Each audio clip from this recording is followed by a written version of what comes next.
प्रीतम अक्षरातीत विराजमान हो जाते हैं और श्री देवचंद जी के तन से जागनी लीला का प्रवाह चल पड़ता है। सबको एकत्रित करना है, इसके लिए क्या करना पड़ेगा? ज्ञान का प्रकाश चाहिए। लेकिन जब ज्ञान का प्रकाश पूरी तरह से नहीं फैल रहा होता है तो उसमें कुछ चमत्कारों का भी योगदान होता है, जिसको वाणी की भाषा में आड़िका लीला कहते हैं। आड़िका लीला का तात्पर्य क्या है? परब्रह्म की कृपा दृष्टि से अचंभित कर देने वाली लीलाएं अवतरित होना। एक तो चमत्कार उसको कहते हैं जब योगी अपने ऐश्वर्य से प्रकृति के नियमों का उल्लंघन करने वाली लीलाएं करके दिखा दे। जैसे कोई आकाश में उड़ने लगे, नदी के जल पर चलने लगे, एक साथ कई रूप धारण करके प्रकट हो जाए। किंतु ये लीलाएं तो प्रकृति की हैं। परब्रह्म की आवेश शक्ति विराजमान हो गई है श्री देवचंद जी के धाम हृदय में। परम धाम की आत्माओं को एकत्रित करना है तो उसके लिए क्या करना पड़ेगा? लीला तो वही की जाएगी जो उनको परम धाम की तरफ ले चले। सबको बताना है कि जो तुम चर्चा सुनने आए हो, तुम परम धाम की वही आत्माएं हो जो ब्रज और रास में अवतरित हो चुकी थी। और इसलिए ब्रज और रास की लीला जैसे की तैसे हुबहू प्रकट हो जाती है। जब सतगुरु धनी श्री देवचंद जी, पहले वे श्री देवचंद जी थे, अब हैं सतगुरु धनी श्री देवचंद जी, जब चर्चा करते हैं तो श्री राज्य का आवेश स्वयं श्री कृष्ण का रूप धारण कर लेता है, रास की रामते करता है, ब्रज की लीलाएं करता है और सबको ऐसा लगता है कि हम अखंड ब्रज में पहुंच चुके हैं, अखंड महारास में पहुंच चुके हैं। इन नेत्रों से वो सारी लीला दिखाई देती है और पल भर में अदृश्य भी हो जाती है। सब सुंदर साथ भोजन बनाते हैं कि श्री कृष्ण जी आ जाएंगे, हम उनको खिलाएंगे, और सचमुच श्री कृष्ण जी प्रकट हो जाते हैं। भोजन भी करते हैं, बातें भी करते हैं, हंसते बोलते भी हैं और कुछ समय के पश्चात अदृश्य हो जाते हैं। एक असंभव सी लगने वाली लीला यहां दिखाई जा रही है। किस लिए? सबको विश्वास में लेने के लिए, ताकि सभी समझ जाएं कि ये बात सच है। कई बार ऐसा होता है कि केवल ज्ञान कहने पर भी किसी के हृदय में बात जचती नहीं है, क्योंकि उनको लगता है कि कुछ अलौकिक देखने को मिले तब पता चले कि यह बात सच है। हर कोई अपनी मानसिकता से ज्ञान कहता है और कहता है कि इसको मान लो, हम कैसे माने? इसलिए सारी दुनिया किसी आगे बढ़ती है? चमत्कार से। अब सुंदर साथ का आगमन प्रारंभ होता है। गांगजी भाई ने सारी सेवा अपने सिर पर उठा रखी है। रात्रि के समय सबको वो परब्रह्म के युगल स्वरूप की शोभा का वर्णन करते हैं। सब बैठकर ध्यान भी करने लगे हैं। थोड़ा थोड़ा अखंड ब्रज रास और परम धाम की चर्चा सुनाई जाती है और सबको लगने लगता है कि सचमुच हम ही परम धाम से आए थे ब्रजरास में और इस जागनी के ब्रह्मांड में आए हैं। हमें जागृत होकर अब परम धाम चलना है। श्री देवचंद जी को बहुत आनंद होता है जब किसी नए सुंदर साथ का आगमन होता है। उनके अंदर बैठी हुई आत्मा को पहचान लेते हैं। अब जिस दूसरे स्वरूप से कार्य होना है उस तन का आगमन होता है। नाम है मिहिर राज।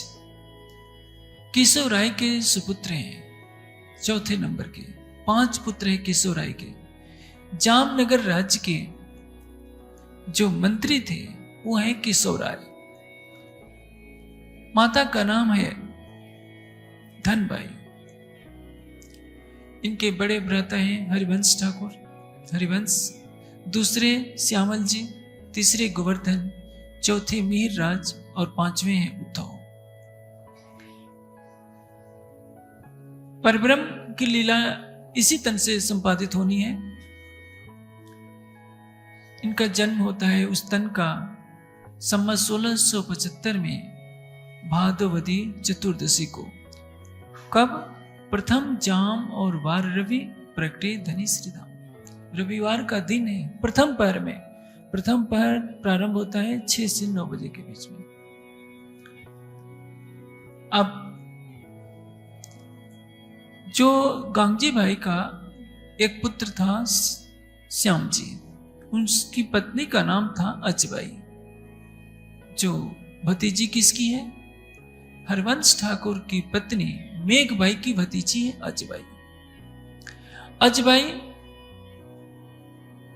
एक तरह से बहुरानी है गांगजी भाई की। उनके घर पर ये जो आड़िका लीला होती है वो सारी आकर अपनी बुआ को बताती है, यानी हरिवंश की पत्नी को, मेघबाई को। जब बात फैलती है तो पूरे परिवार में फैल जाती है, परिवार के सब लोग सुनते हैं। अंत में मेघबाई कहती है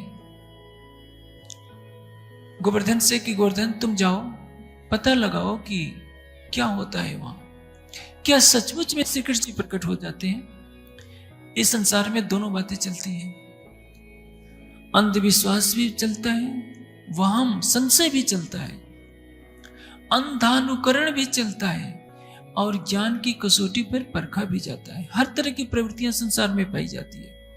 आप समझिए कि सभी ज्ञानी हो जाएं, संभव नहीं। सभी अंधानुकरण कर ले, ये कभी संभव नहीं। सभी भावुक हो जाएं, ये भी संभव नहीं है। हर तरह की प्रवृत्ति के लोग संसार में होते हैं और अपने अपने भावों से सत्य को जानने का प्रयास करते हैं, और जब बोध नहीं होता तो नकार भी देते हैं। अब गोवर्धन स्वयं न जाकर अपनी पत्नी को भेजते हैं। उनकी पत्नी है पद्मा, जाकर देखती है कि सचमुच श्री कृष्ण जी प्रकट हो जाते हैं, सबके साथ भोजन करते हैं। और सतगुरु जी जब दीवार पर उंगली खींच देते हैं कि देखो ये यमुना जी है, परम धाम की बह रही है, तो खलखलाता हुआ यमुना जल दूध से भी उज्जवल दिखाई देता है, मिश्री से भी मीठा बहने लगता है। ये आड़िका लीला है। आड़िका लीला किसी के मन को थोड़े समय के लिए प्रभावित तो कर सकती है, लेकिन पूर्ण रूप से जागृति नहीं कर सकती। अब पद्मा आकर के सारा वर्णन अपने पति को बताती है कि नहीं, सचमुच ही वहां श्री कृष्ण जी प्रकट होते हैं, सबके साथ मिलकर भोजन भी करते हैं, उपहार भी सुंदर साथ को देते हैं। अब जिज्ञासु बनकर गोवर्धन जी जाते हैं, सतगुरु महाराज के चरणों में प्रणाम करते हैं और क्या मांगते हैं? आप मेरी आत्मा को जागृत कीजिए। गोवर्धन आने जाने लगते हैं। मिहिराज जिस तन में इंद्रावती की आत्मा बैठी है, जिसके बारे में ग्रंथों में पहले से भविष्यवाणी थी पुराण संहिता के अंदर, सायं लब्ध्वा सायं इंदिराया लब्ध्वा कार्यम करिष्यति। इंदिरा यानी इंद्रावती की आत्मा के हृदय में विराजमान होकर सुंदरी सुंदरबाई परब्रह्म की हिलातनी शक्ति, जिसको श्यामा जी कहते हैं, जो देवचंद जी के धाम हृदय में विराजमान है, वे जागने कार्य करेंगे। जब तक इंद्रावती की आत्मा न आए, जिसको पुराण संहिता महेश्वर तंत्र में इंदिरा शब्द से कहा गया है, जागने का प्रकाश तेजी से नहीं फैल सकता था। मिहिराज के मन में आकांक्षा होती है, घर में जो बातें होती हैं कि श्री कृष्ण जी प्रकट होते हैं, प्रत्यक्ष दर्शन देते हैं, तो बालक का मन बहुत ही कोमल होता है। उस बाल मन में इच्छा होती है कि मैं क्यों न जाऊं। गोवर्धन ले जाने से मना करते हैं, रोते रोते चलने लगते हैं, फिर भी हाथ छुड़ाकर चल देते हैं गोवर्धन। किंतु प्रेम तो अंदर है, भले ही मिहिराज को रोते हुए छोड़ गए थे, लेकिन कैसे सहन कर सकते थे कि मेरा भाई प्रतिदिन आंसू बहाए। जाकर सतगुरु धनिष्ठदेव चंद जी से पूछते हैं कि सतगुरु महाराज, मेरा भाई आने के लिए जिद कर रहा था, मैंने कठोरता पूर्वक उसको आने से रोक दिया है, यदि आपकी स्वीकृति हो तो मैं उसको लेकर आऊं। श्री देवचंद जी कहते हैं कि ध्रुव को 5 वर्ष की आयु में भगवान के चरण प्राप्त हो गए थे, विष्णु भगवान के। प्रहलाद को भी छोटी अवस्था में ही भक्ति का रस लग गया था, इसलिए प्रारंभ में ही, जब बाल्यावस्था में ही प्रत्येक व्यक्ति को धर्म का संस्कार मिलना चाहिए। आजकल लोग सोचते हैं कि यदि मेरा बालक सत्संग सुनेगा तो कहीं महात्मा ना हो जाए,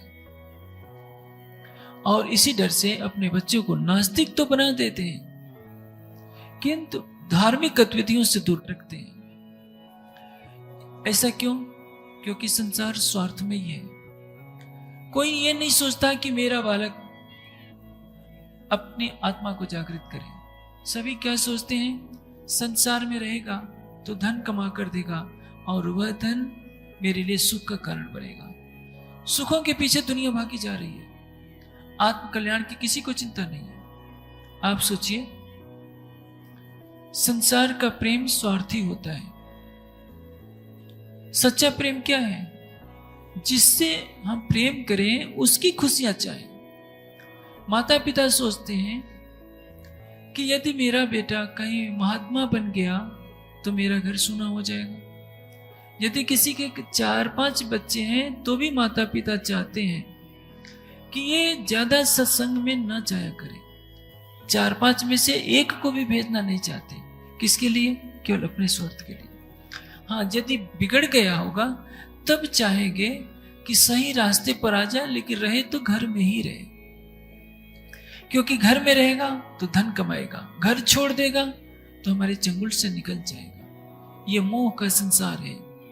जगत मोहात्मकम प्राहु, यह मोहमयी जगत है।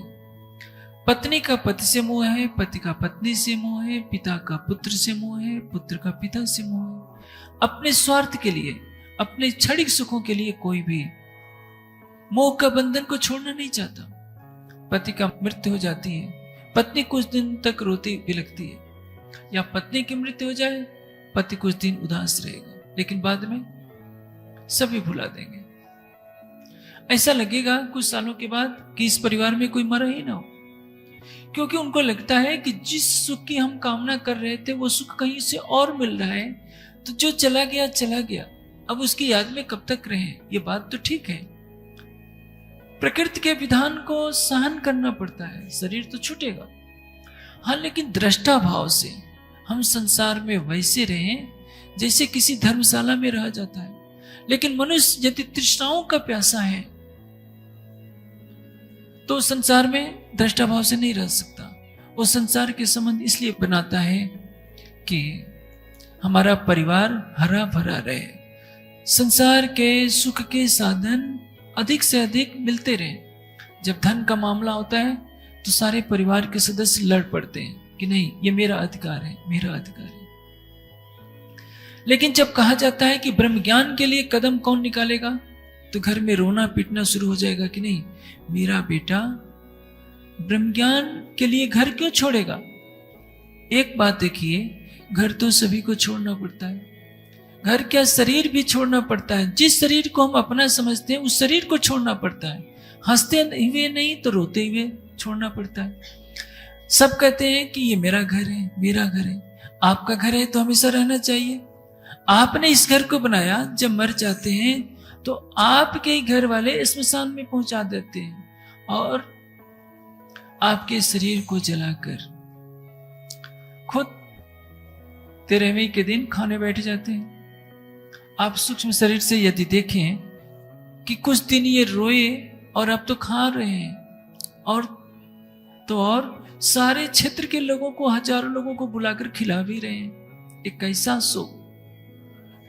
लेकिन जीते जी कोई परमात्मा को पाने के लिए घर छोड़ने के लिए राजी नहीं है। मैं नहीं कहता कि कोई घर छोड़े, लेकिन घर से जाकर सत्संग तो सुन सकता है, प्रीतम परमात्मा का ध्यान तो कर सकता है, क्योंकि मानव जीवन मिला है किसके लिए? स्वयं को जानने के लिए, प्रीतम परब्रह्म को पाने के लिए। नाना योनि सहस्त्राणि मयोस्तानि में, न जाने कितने जन्मों में हमने माता पिता को देखा है। हजारों माता पिता, लाखों माता पिता को देखा है। लाखों बार हमने माँ के घर में अपना जीवन गुजारा है। लाखों बार माँ के स्तनों का दुग्ध पान किया है, लाखों बार हम बूढ़े हुए हैं, लाखों बार मरे हैं, लाखों बार हम पत्नी बने हैं, पति बने हैं, पुत्र बने हैं, लेकिन ये मोह का ऐसा बंधन है जो छूटता नहीं है। और तो और बुढ़ापे में भी नहीं छूटता। बुढ़ापे में भी मनुष्य सोचता है ये मेरा तो घर है, वो भूल जाता है कि उसका घर कहीं और है, जहां से उसकी चेतना आई है और झूठे संसार में खो गई है। प्रकृति की तरफ जब तक देखती रहेगी तब तक उससे मूल घर का पता नहीं चलेगा, और जब तक मूल संबंध का, मूल घर का पता नहीं होगा, अपने स्वरूप का बोध नहीं होगा, तब तक दुखों की तृष्णा से कोई छूट नहीं सकता। और ये तृष्णा ऐसी पिशाचनी माया है जो बुढ़ापे में भी पीछा करती रहती है, युवा से भी अधिक व्यथित बूढ़े व्यक्ति को करती है, क्योंकि उसको अपनी युवावस्था की बातें याद आती है कि मैं ऐसे सुखों का उपभोग करता था, शरीर चलने में असमर्थ है, बैठने की शक्ति नहीं, बोलने में भी कांपता रहता है, लेकिन तृष्णा उसके मन से निकलती नहीं। यदि तृष्णा का उच्छेद हो जाए तो हृदय में प्रीतम का मंदिर ही न बन जाए, वो पल पल प्रीतम के आनंद की सानिध्यता में क्यों न रहे। लेकिन संसार में यदि ज्ञान का प्रकाश हो तब तो आत्मज्ञान सबके लिए सुलभ हो। मंदिरों में जाइए, केवल घंटी घड़ियाल बजती रहती है, कहीं परब्रह्म का चिंतन मिलता नहीं। परमात्मा कहाँ है, परमात्मा कैसा है, कैसे उसको पाए, ये अलौकिक ज्ञान बहुत दीक्षा करने पर भी नहीं मिलता। कठोपनिषद में यमाचार्य कहते हैं कि नचिकेता, पहले तो ये ज्ञान सुनने को नहीं मिलता, सुनने को मिल जाए तो सुनने वाले नहीं मिलते, और जो सुनते हैं हजारों में कोई एक उस पर आचरण करता है, और आचरण करने वाले हजारों में, लाखों में कोई एक परम तत्व को प्राप्त करता है। क्योंकि संसार की प्रवृत्ति बहिर्मुखी है। कश्चित धीरा प्रत्येक आत्मानम आवृत चक्षु अमृतत्वम इच्छा, अमृत तत्व की इच्छा करने वाला कोई धैर्यशाली ही होता है जो बाहर के संसार से अपना मुख मोड़ लेता है और अपनी अंतरात्मा में रमण करता है। अब देवचंद जी के आदेश को सिरोधारी करके गोवर्धन भाई आते हैं, और मिहिराज मात्र उम्र है 12 वर्ष, लगभग 12 वर्ष 2 माह 10 दिन। 12 वर्ष 2 माह 10 दिन की अवस्था में मिहिराज जाते हैं किसके सम्मुख? सतगुरु धनी श्री देवचंद जी के। तारतम्य ज्ञान का अलौकिक प्रकाश पाते हैं, उनके चरणों की सानिध्यता में ब्रह्म ज्ञान का प्रवाह अपने अंतरात्मा में उतार लेते हैं। किंतु हृदय में एक पीड़ा है कि सतगुरु महाराज को परम धाम दिखता है, वे परम धाम का वर्णन करते हैं, मुझे परम धाम क्यों नहीं दिखाई देता। श्री देवचंद जी ने पहली भेंट में कह दिया था कि मिहिराज, मेरी बात तुम्हारे तन से लीला होगी और तुम्हारे तन से परम धाम की वाणी अवतरित होगी, तुम्हारे तन से जागने का प्रकाश फैलेगा, सारे संसार को तुम्हारे द्वारा ही अखंड मुक्ति को देने वाला ज्ञान मिलेगा। मिहिराज ने ये बातें सुनकर अपने मन में बसा ली कि सतगुरु महाराज ने मेरे लिए ऐसा कहा है। अब स्वयं को साधना के मार्ग पर लाने लगते हैं, क्योंकि जब वो चर्चा सुनते हैं तो विरह भाव को प्राप्त होते हैं, आंखों से आंसू निकलते हैं। एक तो चर्चा सुनी जाती है औपचारिकता पूर्ण करने के लिए, देखा देखी सब लोग जा रहे हैं और हमें भी जाना चाहिए। एक चर्चा होती है मर्यादा निभाने के लिए, और एक चर्चा होती है उसको आचरण में लाने के लिए। कुछ भी कहा जा रहा है तो हमें आत्मसात करना है कि यह कथन हमारे लिए कहा जा रहा है। जैसे किसी भी सत्संग की सभा में सब लोग बैठे हैं और कोई बात कही जा रही है तो सभी के लिए कही जा रही है। सत्य बोलना है तो सबको सोचना चाहिए कि हमें सत्य बोलना है। यदि यह कहा जाए कि सबको परमात्मा का ध्यान करना चाहिए तो हर व्यक्ति को सोचना चाहिए कि यह बात मेरे लिए कही जा रही है, किसी एक व्यक्ति के लिए नहीं। और जो उस ग्रहण किए हुए ज्ञान को आत्मसात कर लेता है, आचरण में उतार लेता है, वही धन होता है। जैसे भोजन किया हुआ अन्न अपना नहीं होता, पचाया हुआ होता है, उसी तरह से सुना हुआ ज्ञान तभी सार्थक होता है जब उस ज्ञान को आचरण में लाया जाए। श्री मिराज के तन से सबके लिए अखंड परम धाम का मार्ग प्रशस्त होना है। इसलिए सच्चिदानंद परब्रह्म उस तन से ऐसी लीला कराएंगे कि आने वाले समय में हर पीढ़ी उसको एक मार्गदर्शक के रूप में स्वीकार करे। सोचते हैं यदि मैं आहार की मात्रा कम कर दूं तो मुझे परम धाम का दर्शन हो जाए। उतरते आहार घटाइया, प्रतिदिन आहार की मात्रा कम करते जाते हैं। शरीर तो जीर्ण हो रहा है, लेकिन परम धाम के दर्शन तब भी नहीं हो रहे। आहार कैसे करना चाहिए? गीता में योगेश्वर श्री कृष्ण ने कहा है, युक्त आहार विहारस्य युक्त कर्मस्य चेष्टा युक्त स्वप्न बोधस्य योगो भवति दुःख। आहार भी युक्त होना चाहिए, न कम न अधिक। विहार, निद्रा भी न कम होनी चाहिए न अधिक। यदि बहुत अधिक आप सोएंगे तो शरीर में तमोगुण की मात्रा बढ़ जाएगी, और बिल्कुल ही नहीं सोएंगे तो बैठते समय आपको झपकी लिया करेंगे, आप ध्यान कैसे लगेगा? सम होना चाहिए। समत्वम योग उच्चते, समता का नाम योग है। बहुत अधिक धूप हो जाए तो कष्टकारी, बहुत अधिक शीत हो जाए तो भी कष्टकारी। इसलिए मनीषियों ने कहा है, अति सर्वत्रम वर्जे, अति नहीं होनी चाहिए, मध्यम मार्ग। भगवान बुद्ध ने भी यही भूल की थी। उन्होंने अन्न का एक एक दाना ग्रहण करना शुरू किया। बुद्धत्व की प्राप्ति चाहिए। तृष्णाएं जन्म जन्मांतरों से हमारा पीछा कर रही होती है। आजकल आपने कैंसर का नाम तो सुना ही है। कीमियोथेरेपी की जाती है, ऑपरेशन किए जाते हैं कि कैंसर के सारे कोषों को हम समाप्त कर दें। एक कोष भी बच जाता है तो मल्टीपल होकर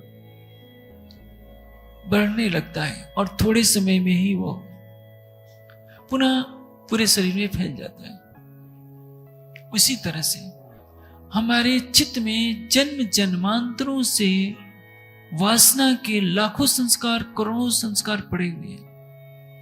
हम ज्ञान की अग्नि से, प्रेम की अग्नि से उन संस्कारों को समाप्त करते हैं। संस्कार किसको कहते हैं? कर्म का बीज। हमने शराब पी ली आज से 1000 जन्म पहले, तो वो शराब पीने का संस्कार हमारे चित्त में बसा रहेगा। जैसे गर्मी के मौसम में आप देखिए चारों तरफ धूल धूल दिखाई दे रही है। जैसे ही जुलाई की पहली बरसात होगी चारों तरफ घास उग जाएगी। इस समय घास नहीं उगी है। उसी तरह से जब हम सत्संग में जाते हैं, ज्ञान की बातें सुनते हैं, विवेक को आगे रखकर चलते हैं, तो वो पुराने संस्कार दबे रहते हैं। और जैसे ही उचित अवसर मिलता है, वर्षा की बूंदों के पड़ने से जैसे चारों तरफ घास उग जाती है, वैसे ही हमारे लाखों जन्म पहले के भी संस्कार उभर आते हैं और कभी भी हमें माया में ढकेल देते हैं। इसलिए संस्कारों को दग्ध करने का एक ही साधन है परब्रह्म का ध्यान, परब्रह्म के ज्ञान का चिंतन करना और प्रेम की अग्नि से उनको जला देना। पीव के विरह निर्मल किए, पीछे अखंड सुख सबन को दिए। जैसे जैसे आप प्रीतम परब्रह्म से प्रेम करते जाएंगे, आपके हृदय में प्रीतम की प्रेमाग्नि जो प्रज्वलित होगी, तो संसार, तो आपके चित्त में जन्म जन्मांतरों के जो लाखों संस्कार हैं, जैसे रुई का पहाड़ जल जाता है, वैसे वो भी जल जाएंगे। संभव है एक संस्कार भी बच जाए। आप हिमालय की गुफा के योगी हैं, महान तपस्वी हैं, फिर भी सतर्क रहिए। जब तक आपको साक्षात्कार नहीं हो जाता है, जब तक आपके हृदय में प्रीतम की छवि नहीं बस जाती है, आपने यदि अहंग की ग्रंथि ले ली कि मैंने तो 50 साल हिमालय की गुफा में बिताए हैं, मेरे ऊपर माया क्या करेगी, तो ऐसी भूल न कीजिए। कभी भी पुराने संस्कार उभर सकते हैं, लेकिन यदि सारे संस्कारों को आपने दग्ध कर डाला है तो जैसे भुना हुआ चना पुनः अंकुरित नहीं होता, उसी तरह से दृष्टा भाव से आप संसार में रहेंगे, संसार की माया आप पर हावी नहीं हो पाएगी। इसलिए माया से परे होने का एक ही साधन है, केवल प्रीतम का ध्यान। जो जिसका ध्यान करता है वैसा ही हो जाता है। जो योग का ध्यान करेगा, योग का चिंतन करेगा, योगी होगा। भोग का चिंतन करने वाला भोगी होगा। सांख्य दर्शन का एक सूत्र है, अनिष्ट कर्म तो स्यात् विषय चिंतनम। विषय का चिंतन कभी न कीजिए, विषय के निर्मूलन का चिंतन कीजिए, लेकिन विषय के भोग का चिंतन करेंगे तो भोग की वासना आपके अंदर प्रबल हो उठेगी।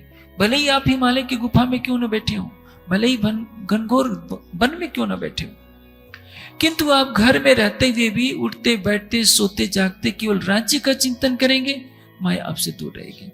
रात्रि को सोने से पहले जैसा आपका चिंतन होगा, आपकी रात्रि वैसे ही गुजरेगी। इसलिए किसी भी स्थिति में, चाहे आप कितने भी थके क्यों न हो, राज्य का ध्यान करके ही सोइए।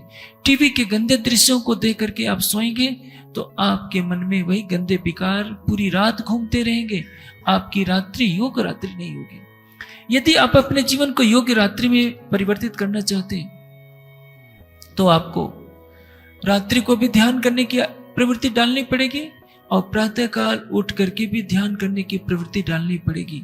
ये प्रक्रिया जब तक चलती रही तब तक इस देश में देव पुरुष पैदा होते रहे। देवता कहीं आकाश में नहीं रहते, पृथ्वी पर ही मनुष्य रहता है, पृथ्वी पर ही देवता रहते हैं और पृथ्वी पर ही राक्षस रहते हैं। जो तमोगुणी है वो राक्षस है, जो रजोगुणी है वो मनुष्य है, और जो सात्विक है वो देवता है, और जो ब्रह्मज्ञानी है वो तीनों से परे है। ब्रह्मज्ञानी आप परमेश्वर का है गुरु नानक देव जी ने। ब्रह्मात्मा का दर्शन क्या है, इन्हों को देखे से स्वभाव जैसे याद किए हुए हैं। भागवत में एक प्रसंग आता है, ब्रह्मा जी कहते हैं कि हे प्रभु,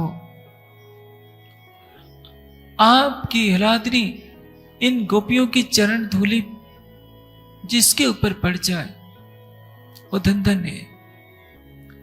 इनके लिए ही तो सभी ऋषि मनीषी खोज करते रहते हैं, वेदों की ऋचाओं का आधार ले लेकर। मुझे इस ब्रजमंडल में कहीं भी स्थान मिल जाए, कोई भी योनि मिल जाए, और तो और पेड़ पौधों की भी योनि मिल जाए, ताकि आपकी गोपियों की चरण धूलि मेरे ऊपर पड़ जाए। ये भावना है। ब्रह्मज्ञान की खोज, ब्रह्म के साक्षात्कार में तल्लीन रहने वाले दिव्य आत्माओं की खोज हमारे जीवन का सर्वोपरि लक्ष्य होना चाहिए। योगेश्वर श्री कृष्ण भी कुरुक्षेत्र के मैदान में कहते हैं कि अर्जुन, तुम तत्वदर्शियों के पास जाओ, तत्व विज्ञानार्थ स गुरुमेव अभिगच्छेत समित पाणी श्रोत्रियम ब्रह्मनिष्ठम। अध्यात्म की जिज्ञासा के लिए ब्रह्मनिष्ठ व्यक्ति के पास जाना चाहिए। मंदिरों में चक्कर लगाने से परमात्मा नहीं मिलेगा, परमात्मा मिलेगा जिसने उस परमात्मा को पाया है, उसकी सानिध्यता से आप प्राप्त कर सकते हैं। उसके दर्शाए हुए मार्ग पर चलकर अपने हृदय मंदिर में प्रीतम की खोज करके आप पा सकते हैं। लेकिन आजकल तो उल्टी गंगा बह रही है। अध्यात्म ज्ञान सुनने में नहीं मिलता, केवल मंदिरों के सौंदर्यीकरण पर ध्यान है। उस मंदिर से ज्ञान की गंगा नहीं बह रही है, प्रेम की निर्मल धारा नहीं बही जा रही है कि भक्ति में कोई डूब सके। जगत का कल्याण होगा ज्ञान और प्रेम की निर्मल सरिता के प्रवाह से। मंदिरों पर सोने के कलश चढ़ाने मात्र से कुछ उपलब्धि नहीं होने वाली है। वो तो केवल देखने में सुंदरता केवल दिखाई दे सकती है, और उस सुंदरता से क्या, यह सुंदरता तो राजमहलों में भी होती है, जिन महलों में मांसाहार होता है, दुराचार होता है, शराब पी जाती है। ऐसा समझना कि मंदिरों में सोने के कलश चढ़ा दिए जाएंगे, हीरे मोती के हार चढ़ा दिए जाएंगे तो परमात्मा अवतरित हो जाएगा, कोरा भ्रम है। क्योंकि यदि सोने में पवित्रता करने वाला कोई गुण होता तो राजाओं महाराजाओं के तो सोने के महल हुआ करते थे, वो तो माया में कंठ तक डूबे रहते थे। हमारा हृदय ही तो वह मंदिर है जिसमें प्रीतम वास करेगा। राजकुमार सिद्धार्थ सत्य ज्ञान की खोज में 7 वर्ष तक वृक्ष के नीचे पड़े रहते हैं, कठोर तप, एक एक अन्न का दाना खाते हैं। किस लिए? मुझे बोध प्राप्त हो जाए, सत्य को मैं जान जाऊं, जन्म मरण के चक्र से मैं छूट जाऊं, दुखों के बंधन को मैं छोड़ दूं और सारे संसार से दुखों का समूल नाश कर दूं। इसलिए बुद्धत्व प्राप्त करना है उनको। मिराज भी आहार का परित्याग कर देते हैं, नाम मात्र को आहार लेते हैं। 1 पैसे का जो वजन होता है उसके वजन के बराबर केवल आहार ले रहे हैं, शरीर हड्डियों का ढांचा बन जाता है। बालबाई सतगुरु धनी देवचंद जी से प्रार्थना करती है कि सतगुरु महाराज आप मिराज पर दृष्टिपात क्यों नहीं करते? आखिर इनकी क्या चाहना है कि ये कुछ भी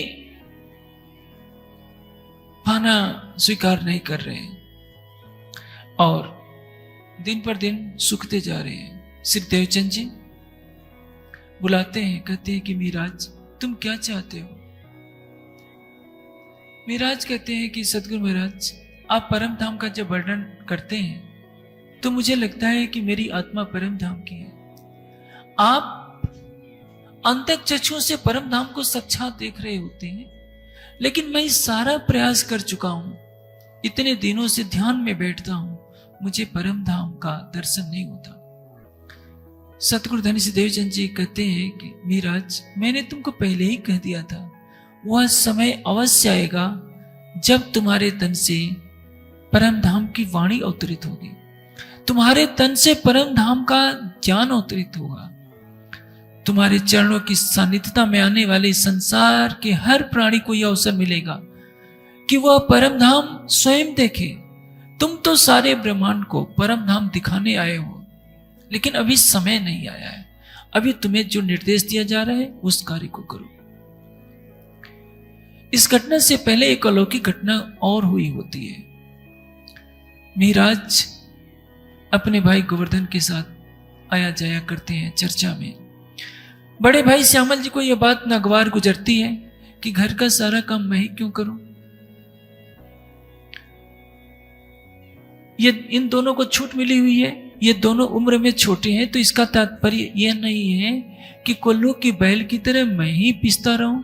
घर के काम में तो सबको हाथ बटाना चाहिए। एक दिन उनके मुख से क्रोध में निकल पड़ा कि जिनके यहां तुम कथा सुनने जाते हो गांगजी भाई को, और जो कथा सुनाते हैं देवचंद जी, दोनों को मैं इस नगर से बाहर निकलवा दूंगा, तब तुम सीधे हो जाओगे। जब वो रहेंगे नहीं तो किससे तुम कथा सुनाओगे, कथा सुनने जाओगे।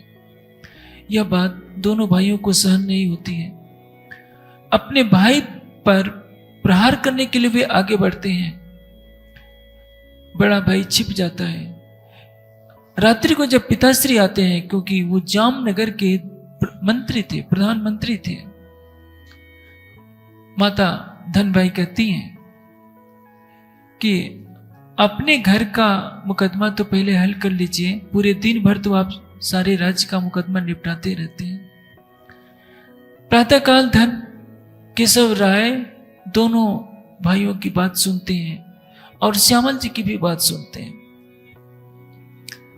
सारी बात सुनने के पश्चात पिताश्री कहते हैं कि देखो, तुम्हें भागवती तो सुननी है। सतगुरु धनी श्री देवचंद जी ने 14 वर्ष भागवत कांजी भट्ट से सुनी थी, इसलिए तुम्हें भी वही सुनना चाहिए, क्योंकि उनसे ज्यादा ही तो ज्ञानवान होंगे। दोनों भाई कहते हैं, गोवर्धन और मिराज की पिताश्री, यदि कांजी भट्ट हमारे प्रश्नों का उत्तर दे देंगे तो हम उन्हीं से सुना करेंगे, हम गांगजी भाई के यहां जाना बंद कर देंगे। अब केशव राय अपने दोनों पुत्रों को लेकर के चल देते हैं कांजी भट्ट। श्याम जी के मंदिर में कथा कर रहे हैं भागवत की। उचित समय पाकर केशव राय कहते हैं कि भट्ट जी, मेरे ये दोनों पुत्र हैं मीराज और गोवर्धन, इनकी जिज्ञासा है, आप इनके प्रश्नों का समाधान करने का प्रयास करें। कांजी भट्ट से, भट्ट जी बताइए कितने गुण हैं? 3। कह देते हैं सत्व रज तम। लोग कितने हैं? 14। अतल वितल सुतल तलातल महातल रसातल पताल और भूर लोग, भूअर लोग, महर लोग, जन लोग, तप लोग, सत्य लोग। 14 लोग बता देते हैं। तत्व कितने हैं? 5। आकाश, वायु, अग्नि, जल, पृथ्वी। दोनों भाई पूछते हैं कि ये बताइए, जब महाप्रलय होगा 5 तत्व नहीं रहेंगे? आप इस सिद्धांत को मानते हैं? 5 तत्व नहीं रहेंगे, 14 लोक नहीं रहेंगे, उस समय परमात्मा कहां रहेगा? अब बहुत कठिन प्रश्न है। कंजी भट्ट ने भागवत पढ़ रखी है। वो कहते हैं कि परमात्मा अंगुष्ठ मात्र रूप धारण करके रहता है। आप देखिए, ग्रंथों में कहा जाता है, उसका आशय हर कोई नहीं समझता। उपनिषदों में यह बात कही गई है, अंगुष्ठ मात्र पुरुष मध्य आत्मनि तिष्ठत् ईशानो भूत भविष्य स एव अद्य स्व। अंगुष्ठ मात्र पुरुष आत्मा के मध्य में है। सभी दर्शन शास्त्रकारों का मत है कि आत्मा, जिसको जीव कहते हैं, वो क्या है? निराकार। श्वेतास्तर उपनिषद में बताया है, बालक सत्भाग्यस्य सतिधा कल्पितस्य च। बाल की नोक के 10,000 टुकड़े किए जाएं, उतना परिमाण होता है जीव का, यानी आत्मा का। जो स्वयं बाल के नोक के 10,000 भाग से भी छोटा है, उसका क्या आकार होगा? लेकिन उपनिषद में एक जगह कहा गया है कि अंगुष्ठ मात्र पुरुष मध्य आत्मनि तिष्ठत्। अंगुष्ठ मात्र पुरुष आत्मा के अंदर विराजमान है। अब कैसे, क्या अर्थ करेंगे? जैसे सरसावा में पुस्तकालय का कक्ष है, सरसावा में तो पुस्तकालय हो जाएगा, लेकिन ये कहें कि पुस्तकालय में सरसावा है, क्या ये संभव है? भारत में ज्ञानपीठ है, लेकिन ये कहना कि ज्ञानपीठ में भारत है, कभी संभव तो नहीं। उसी तरह से या तो उपनिषद को झूठा मानिए कि अंगुष्ठ मात्र पुरुष मध्य आत्मने तिष्ठत्। आगे कहा जा रहा है परमात्मा भी कैसा है? अंगुष्ठ मात्र पुरुष ज्योति एवं अधूम का, धूम रहित ज्योति के समान परमात्मा है और वो अंगुष्ठ मात्र पुरुष है। पौराणिक लोगों ने अंगुष्ठ मात्र शब्द तो पढ़ लिया उपनिषद से, कि उपनिषद में कहा गया है कि परमात्मा अंगुष्ठ मात्र है, तो उन्होंने सोचा कि अंगूठा किसको कहते हैं? इसको। परमात्मा इतना बड़ा रूप धारण करके विराजमान रहता है किस पर? एक बड़ के पेड़ के पत्ते पर। दोनों भाई प्रश्न करते हैं, जब महाप्रलय होगा तो बड़ का पत्ता भी नहीं रहेगा, पेड़ भी नहीं रहेगा, जब सारा ब्रह्मांड ही नहीं रहेगा, तो ये बताइए किस पत्ते पर वो परमात्मा रहता है? कहां से उत्तर लाए? क्या बता सकते हैं? तब भट्ट जी की शुद्ध बुद्ध चली जाती है, कहती है कि इस प्रश्न का उत्तर तो ब्रह्मा जी भी नहीं दे सकते, मैं कहां से लाऊं? तारतम्य ज्ञान के प्रकाश में वास्तविक सत्य का निरूपण होता है। कहां है परमात्मा? कैसा है परमात्मा? आप सुनिए, ये कथन अलंकारिक है। अंगुष्ठ मात्र पुरुष ज्योति इव अधूम का, धूम रहित ज्योति के समान परमात्मा है, अंगुष्ठ मात्र है और वह आत्मा के अंदर अंतर्यामी रूप से विद्यमान है। जैसे कहा जाता है, बृहदारण्यक उपनिषद में कथन आता है, यो आत्मन तिष्ठत् अंतरो यम आत्माना वेद यस्य आत्मा शरीरम। आत्मा के अंदर जो अंतर्यामी रूप से विराजमान है। भाव क्या है?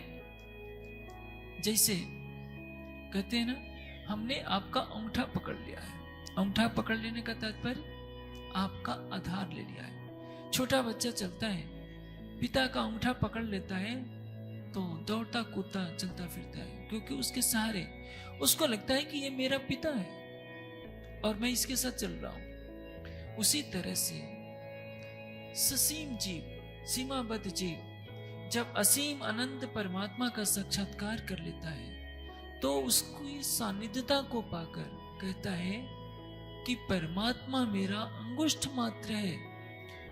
जैसे आत्मा के अंदर जो परमात्मा विद्यमान है, वेदांत की भाषा में उसको कहते हैं कि हमने अंगुष्ठ मात्र उस परमात्मा को जान लिया है। मनुष्य की बुद्धि सीमित है, उसकी क्षमताएं भी जीव की सीमित है। जितना जाना उसी को आधार बनाकर कहा जा रहा है कि हमने उस अंगुष्ठ मात्र यानी आधार मात्र जो सबका आधार है, उस आधार मात्र परमात्मा का हमने ज्ञान प्राप्त कर लिया। जैसे मुट्ठी है, हमने मुट्ठी भरी तो ये अंगूठा सबके बीच में है। ये बात तो आपको समझ में आ रही होगी। उसी तरह से आत्मा के अंदर सूक्ष्म से भी सूक्ष्म अड़ो अड़ियान मातो मयान आत्मा असजंतु नीतम गुहायाम तम कृतो पश्यत विद सको धातु प्रसादात महिमानम आत्मना। कठोपनिषद के ऋषि ने इस तथ्य को उजागर किया है कि अंगुष्ठ मात्र पुरुष क्या है, अणु से भी अणु है, सूक्ष्म से भी सूक्ष्म है। जो अणु से भी अणु है, जिसकी सूक्ष्मता के लिए बुद्धि कार्य नहीं कर सकती, जो आकाश से भी सूक्ष्म है, अहंकार से भी सूक्ष्म है, महत्त्व से भी सूक्ष्म है, क्योंकि हमारी इंद्रियां अहंकार से बनी है, अहंकार से आकाश बना है, हमारा अंतःकरण महत्त्व से बना है, कारण प्रकृति का रूप महत्त्व से भी सूक्ष्म है, जीव उससे भी सूक्ष्म है और जीव से भी सूक्ष्म अंतर्यामी परमात्मा है। महतः परम अव्यक्ता अव्यक्तात् पुरुषः परम पुरुषात् परम न किंचित सा कष्टा सा परागति। पौराणिक लोगों ने वेदांत उपनिषद दर्शन का एकीकरण नहीं किया, उसका गहन चिंतन नहीं किया, तो सचमुच क्या मान बैठे जो हाथ का अंगूठा है परमात्मा इतना बड़ा रूप धारण करके पत्ते पर पड़ जाता है। अब सोचिए, यदि पत्ते पर परमात्मा रहता है तो पत्ता किसके आधार पर रहता है? इसका तात्पर्य यह है कि पत्ता परमात्मा से बड़ा हो गया। कैसी कहानी है पुराणों की कि सारी पृथ्वी किस पर टिकी हुई है? शेषनाग पर। यदि हम उपनिषद दर्शन वेद का एकीकरण करें तो यह बोध होगा कि कांजी भट्ट जहां चुप हो जाते हैं कि अंगुष्ठ मात्र पुरुष को मैं कैसे बताऊं कि जब महाप्रलय होगा तो वृक्ष भी नहीं रहेगा, पत्ता नहीं रहेगा, तो अंगूठे के बराबर रूप धारण करके परमात्मा कहां रहेंगे? अंत में कह देते हैं कि इसका उत्तर हमसे नहीं हो पाएगा। अब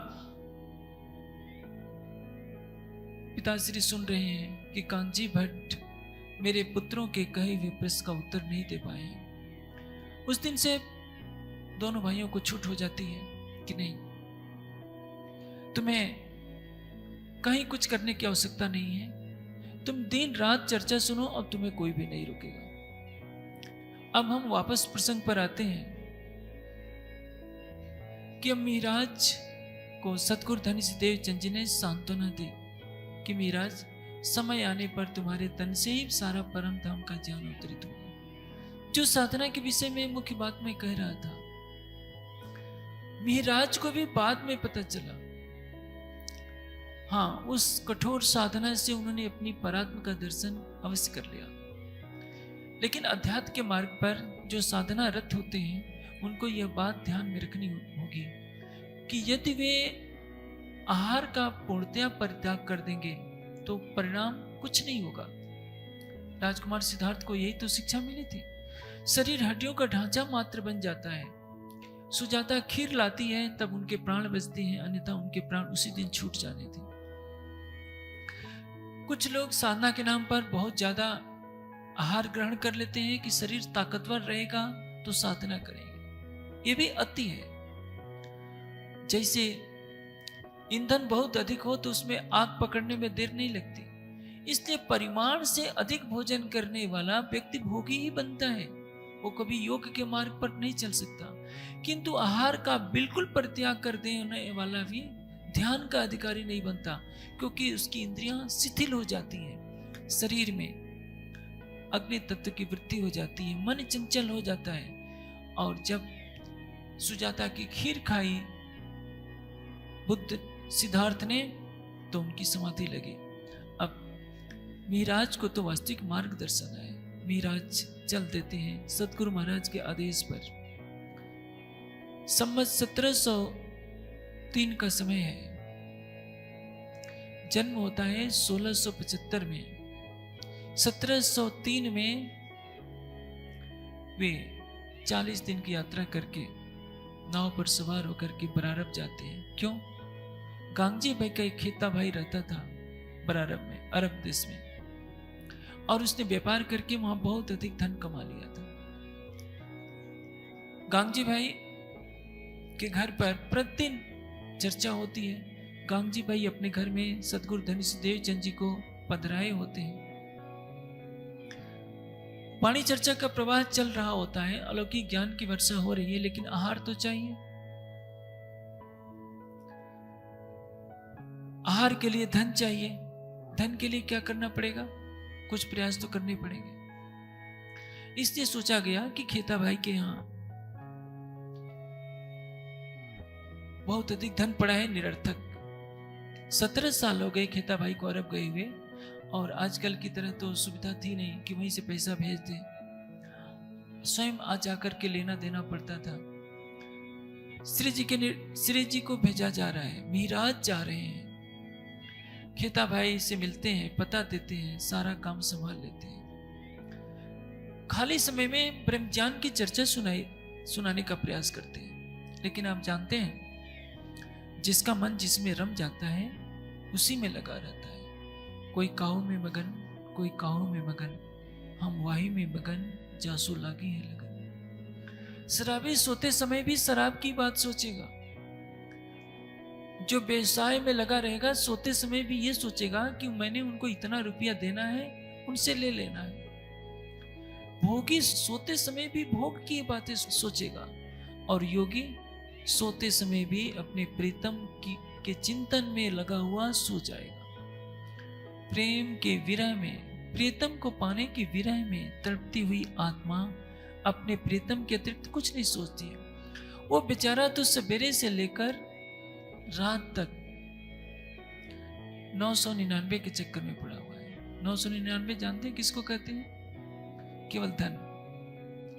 उठते बैठते सोते जागते केवल धन की जिसकी कामना लगी रहती है, उसको चर्चा क्या अच्छी लगेगी।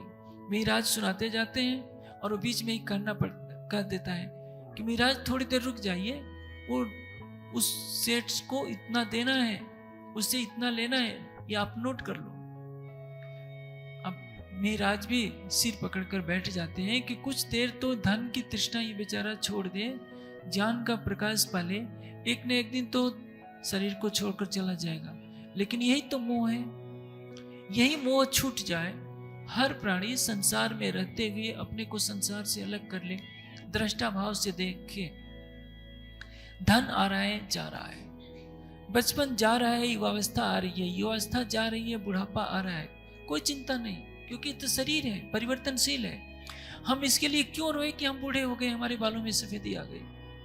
हम इसके लिए दुखी क्यों हो कि हम कल को अरबोपति थे, आज लखपति हो गए, हमारा धन कम हो गया है। लेकिन जो संसार नश्वर है, उस नश्वर संसार के पीछे दुखी होना नहीं, दृष्टा होकर के देखने की आवश्यकता है कि यह तो परिवर्तन है, शील है ही। धकता हुआ सूरज दिन पर दिन ठंडा होता जा रहा है। जिस चंद्रमा को देखकर हम सौंदर्य की कल्पना करते हैं, उस चंद्रमा पर तो बड़े बड़े गड्ढे हैं। हर वस्तु क्षीण हो रही है, हमारे शरीर के प्रत्येक कोष क्षीण होते जाते हैं, फिर नए बनते जाते हैं। सृष्टि में उत्थान और पतन की प्रक्रिया चलती रहती है। जो इस रहस्य को समझ लेता है वो कभी दुखी नहीं होता, कभी मोहित नहीं होता। लेकिन जो नहीं समझते हैं, कभी हंसने लगते हैं, कभी रोने लगते हैं। यही तो संसार की अज्ञानता है। अब श्री मिहिराज जितनी धन संपदा होती है संग्रह करते हैं, लेकिन वहां के जो कट्टरपंथी मुस्लिम होते हैं कभी नहीं सहन कर सकते कि एक मुस्लिम देश से धन हिंदुस्तान में जाए। शेख सल्लाह वहां का हाकिम होता है। उसने सोचा कि मिराज खेता भाई का भाई बनना हुआ है, ये लगता तो नहीं है, ऐसा लगता है कि धन संग्रह के लिए लेने के लिए आया है। इसलिए वहां के कानून के मुताबिक कि किसी गैर मुस्लिम देश में यानी हिंदुस्तान में एक मुस्लिम देश का धन नहीं जाना चाहिए, इसी कट्टरवादी विचारधारा के अनुसार उसने सोचा कि इस धन को मैं हड़प लूं। परिणाम मिराज को पता चल गया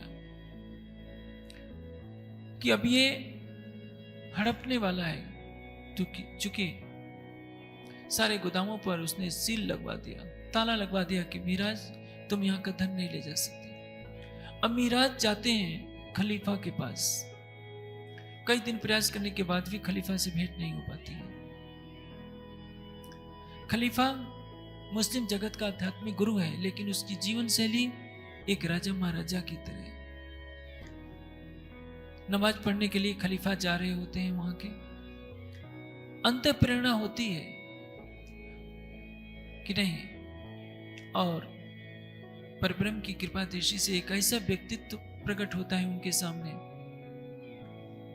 जो कहता है कि जब खलीफा इधर से गुजरे तो तुम उनका वस्त्र पकड़कर खींच देना और कहना कि बादशाह यदि आपने सही समय पर न्याय नहीं किया तो क़यामत के दिन जब अल्लाह ताला के दरबार में न्याय होगा, मैं आपका दामन पकड़कर न्याय मांग लूंगा। और ऐसा ही किया मिराज ने। उनको लगा कि जब प्रीतम का ही ऐसा निर्देश है परब्रह्म का, तो मैं क्यों डरूं। उन्होंने दौड़कर दामन खींच दिया, जिससे उनके वस्त्र का कुछ हिस्सा फट गया था। आप जानते हैं कोई भी बादशाह चलता है तो उसके चारों तरफ सुरक्षा घेरा कितना प्रबल होता है। सारे जो सुरक्षा कर्मी थे हथियार लेकर खड़े हो गए मारने के लिए मिराज को। बादशाह जो मुस्लिम जगत का धर्मगुरु भी था, क्योंकि अली, अबू बकर, उमर, उस्मान के पश्चात मुआविया ने अली के पुत्र हसन हुसैन से सत्ता छीन ली थी, धार्मिक सत्ता, और बादशाह भी मन बैठा था। उसका यही कथन था कि जो बादशाह होगा वही धर्म का भी प्रमुख होगा। खलीफा में वही शान शौकत है जो उस समय के जो आध्यात्मिक गुरु कहलाते थे, बादशाह। अब बादशाह पूछता है, मिराज बताओ तुम क्या चाहते हो। मिराज का तो नाम पूछा नहीं था। पूछता है कि अजनबी तुम क्या चाहते हो। मिराज सारा प्रसंग बताते हैं कि बादशाह, मेरा भाई खेता यहाँ 17 वर्ष से रह रहा है। अचानक उसका देह त्याग हो गया था। मैं उसकी संपत्ति का वारिस हूं और मुझे वो मिलना चाहिए, और इसीलिए मैं हिंदुस्तान से चल करके आया हूं। बादशाह कहता है कि क्या तुमने कभी मिलने का प्रयास नहीं किया। मिराज कह देते हैं कि नहीं, मैंने बहुत प्रयास किया लेकिन कोई मिला नहीं सका। अंत में चूंकि ये बातें महल में होती हैं, पहली बार की भेंट में जब बादशाह के साथ भेंट होती है, मिराज से कह देते हैं कल तुम चले आना मेरे दरबार में, मैं न्याय कर दूंगा। मिराज ने तो पता भी नहीं लिया था। अंत में बादशाह ने स्वयं रुचि ली, मुनादी फिरवा दी। तब मिराज ने कहा कि मैं ही वो व्यक्ति हूं, मुझसे बादशाह मिलना चाहता है। और तब बादशाह का न्याय होता है। अपने साथ एक सिपाही भी कर देता है, 2 सिपाही उनके साथ कर देता है बादशाह, कि शेख सल्लाह के नाम से पत्र लिख देता है कि मिराज को सारी संपदा मिल जानी चाहिए, अन्यथा इसका परिणाम भयावह होगा। उस समय तो चाबी दे दिया शेख सल्लाह ने, लेकिन उसके मन में पाप है। सोचा चाहे कुछ भी हो, मैं धन तो हिंदुस्तान जाने नहीं दूंगा। और यही बात करता है। रात को जब मेराज सो रहे होते हैं, गोदामों में आग लगवा देता है, कुछ नहीं बचता है। जो थोड़ा सा बचा था, मेराज जी ने पत्र भेज दिया था। बिहारी जी महाराज जो सतगुरु धनीदेव चंद जी के सुपुत्र हैं और गांगजी भाई का पुत्र श्याम जी, दोनों कैसे हैं? एक तो करेला, दूसरे नीम चढ़ा, दोनों एक जैसे। अंतर यही है कि श्याम जी के अंदर परम धाम का अंकुर नहीं है और बिहारी जी के अंदर परम धाम की आत्मा तो है, लेकिन ज्ञान का प्रकाश नहीं है। ज्ञान की आवश्यकता क्यों है? यदि ज्ञान नहीं, चेतना को मार्ग नहीं मिल पाएगा कि हमें क्या करना है। ज्ञान आ गया तो उसका आचरण नहीं तो ज्ञान निरर्थक हो जाएगा। इसलिए ज्ञान और प्रेम के पंख लगाकर आत्मा स्वयं को जागृत कर सकती है। दोनों में से किसी एक को हटा देंगे तो अनर्थ हो जाएगा। पक्षी का एक पंख काट दीजिए तो भी पंछी नहीं उड़ेगा, दायां काटिए बायां काटिए। इसलिए आत्मा रूपी पक्षी से ज्ञान हटा देंगे तो लक्ष्य प्राप्त नहीं होगा। प्रेम हटा देंगे तो जानते हुए भी आप प्राप्त नहीं कर पाएंगे। अनजाने व्यक्ति से परमात्मा दूर रहे तब तो ठीक है, ज्ञानी व्यक्ति से भी परमात्मा प्राप्त न हो सके तो क्षमा शब्द नहीं है, क्योंकि अनजाने को तो क्षमा है, ज्ञानवान को क्षमा नहीं है। यदि कोई सोचता है कि केवल वाणी पढ़कर, ग्रंथों को पढ़कर ही हम जीवन के चरम लक्ष्य को प्राप्त कर लेंगे तो भ्रम है। यदि कोई सोचता है कि केवल ध्यान ही ध्यान करें, पढ़े नहीं, तो भी उचित नहीं होगा, क्योंकि ज्ञान के अभाव में भटकाव का प्रश्न है। आप थोड़ी सी साधना करेंगे, आप आध्यात्मिक बल प्राप्त कर लेंगे, किसी को आशीर्वाद दे देंगे, आपके पास भीड़ इकट्ठी हो जाएगी, आप चमत्कार दिखाना शुरू कर देंगे। परिणाम होगा आप ब्रह्म के आनंद से वंचित हो जाएंगे। लोगों की भीड़ इकट्ठी करके उनको ही खुश करने में लगे रहेंगे। इसलिए संसार को सत्य मार्ग पर दर्शाने के लिए ज्ञान और प्रेम का संतुलन होना आवश्यक है। अब श्री मेराज बिहारी जी को और उनको श्याम जी को सारी धन संपदा दे देते हैं, जो कुछ बचा खुचा रहता है, और कहते थे कि मैं बाद में आऊंगा। लेकिन जानते हैं, यदि किसी के मन में कड़वाहट है, किसी के मन में द्वेष है, तो द्वेष का अंकुर इतना बलवान होता है। आप देखते हैं ना, कुछ पौधे ऐसे होते हैं, एक बेहया का पेड़ होता है, उसको जमीन से उखाड़िए, फेंक दीजिए तो भी वो सूखता नहीं है। जमीन पर पड़ा रहे, जमीन के अंदर धंसा भी नहीं है तो भी नहीं सूखता, जल्दी हरा बना रहता है। मनुष्य के अंदर यदि भक्ति की धारा ना हो, ज्ञान की धारा ना हो, तो उसके हृदय में विवेक पैदा नहीं होता, भले ही कितना बुद्धिमान क्यों ना हो। और उसका द्वेष पल पल बढ़ता जाता है, दीन दूनी वृद्धि होती जाती है, चौगुनी वृद्धि होती जाती है, और वही द्वेष की अग्नि उसको जलाती रहती है। आप अपने हृदय को निर्मल करने के लिए अपने हृदय में प्रीतम का प्रेम लाइए, युगल स्वरूप की छवि को बसाइए, तो हृदय निर्मल होगा। अन्यथा वासनाओं में जलता हुआ ये जीव अपने अधः पतन की कहानी लिखने के लिए विवश हो जाता है। दोनों आकर के चुगली क्या कर देते हैं कि मेराज ने सारा धन चोरी कर लिया है। बिहारी जी की इस चुगली पर सतगुरु धनीदेव चंद जी ध्यान नहीं देते हैं, और श्याम जी की चुगली पर गांगजी भाई ध्यान नहीं देते हैं, क्योंकि उनको मेराज पर अटूट विश्वास है। उचित समय पर मेराज आते हैं सारी धन संपदा लेकर।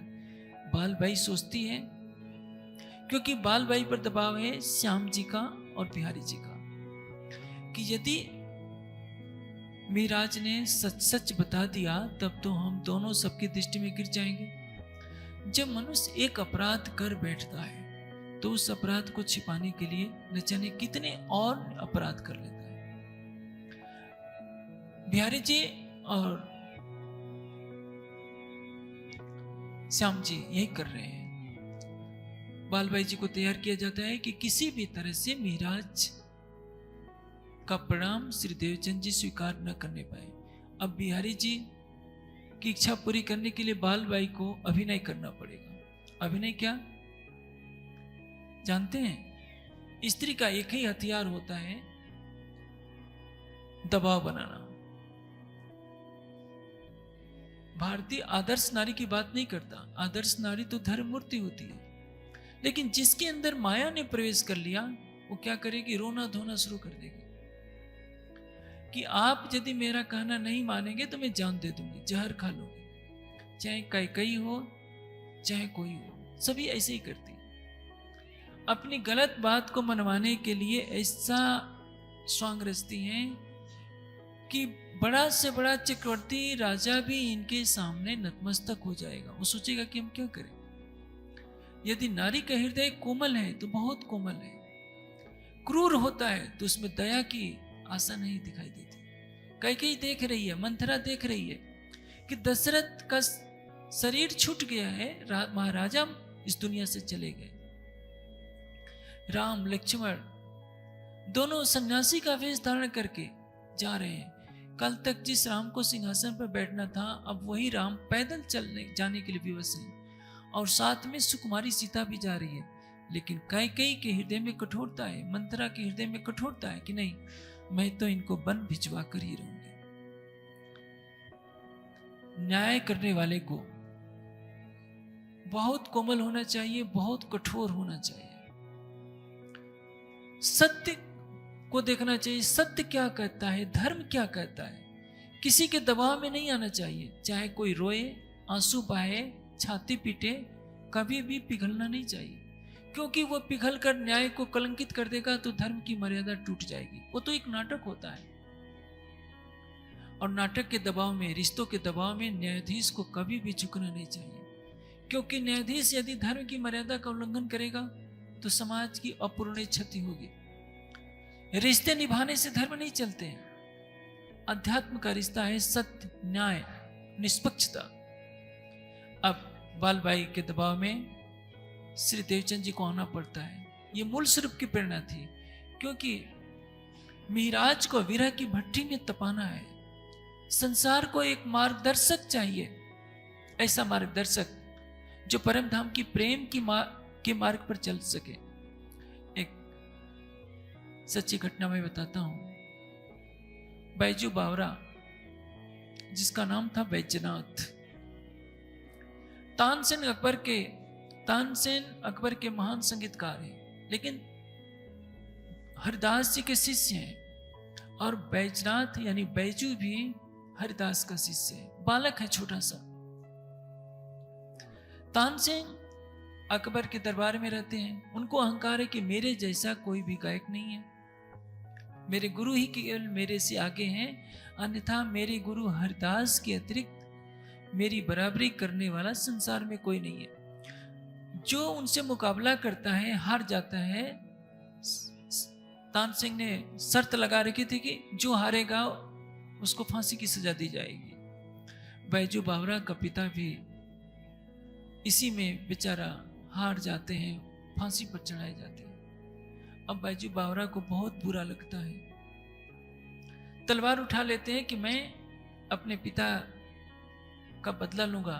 देखते हैं कि तानसेन संगीत की दुनिया में मस्त हैं, सुरों में खोए होते हैं। तलवार खींच लेता है कि नहीं, मैं तलवार से नहीं मारूंगा, मैं भी मुकाबला के लिए चुनौती दूंगा और मैं इनको हराऊंगा।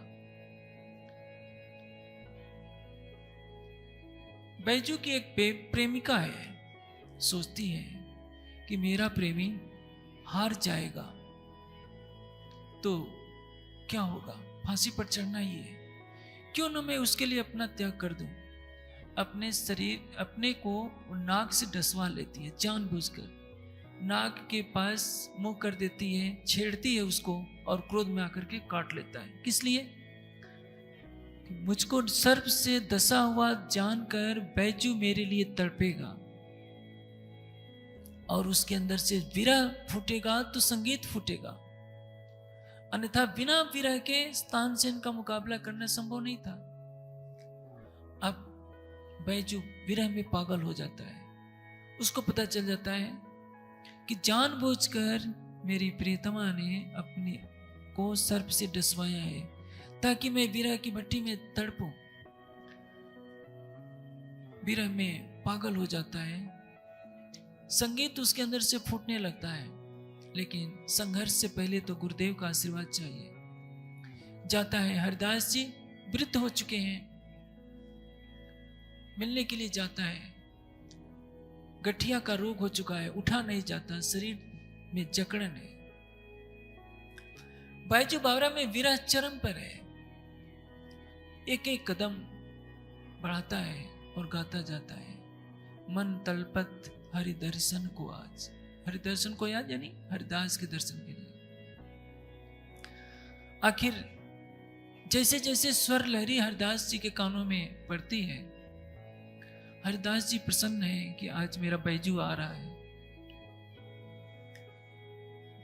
धीरे धीरे संगीत की लहरी से उनका रोग, गठिया का रोग समाप्त हो जाता है। और जब बैजू बावरा पहुंचता है हरिदास के पास, तो हरिदास जी जो खड़े नहीं हो पा रहे थे, रोग से ग्रसित होने के कारण खड़े हो जाते हैं, अपने प्रिय शिष्य को हृदय से लगा लेते हैं और आशीर्वाद देते हैं, विजयी भव। जब विरह की आग जल रही है, गुरु का आशीर्वाद है, तो उसको कौन हरा सकता है। तानसेन को हारना पड़ता है, लेकिन बैजू बावरा क्षमा कर देता है कि कुछ भी हो, तुम मेरे गुरु भाई हो, मैं तुमको फांसी पर नहीं चढ़ाऊंगा, भले ही तुमने मेरे पिता को फांसी पर चढ़वा दिया था। यदि बैजू बावरा की प्रेमिका ने अपने को नाक से नहीं डसवाया होता तो विरह कहां से लाते। अब मिराज को चाहिए अक्षरातीत। मिराज को श्रीराज बनना है, लेकिन श्रीराज बनने के लिए तो विरह चाहिए। विरह कहां से आएगा। मिराज को विरह के रस में डुबोना है। मूल स्वरूप ऐसी लीला कर देते हैं और खलनायिका बना देते हैं बैजू बावरा, ये बालबाई को, कि सतगुरु महाराज प्रणाम स्वीकार न करें।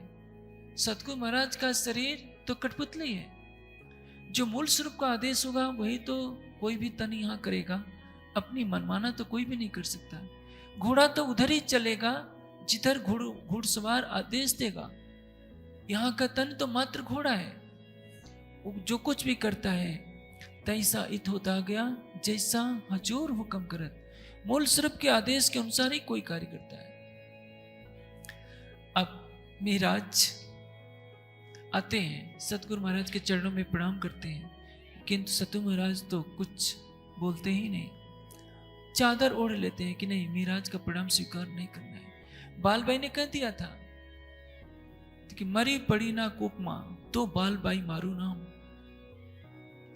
यदि आपने मिराज का प्रणाम स्वीकार कर लिया तो मैं कुएं में छलांग लगाकर अपने प्राण छोड़ दूंगी। आप सोचिए कोई क्या करेगा। इसी को कहते हैं त्रियाचरित्रम। त्रियाचरित्रम दैवो न जानत कुतो मनुष्य।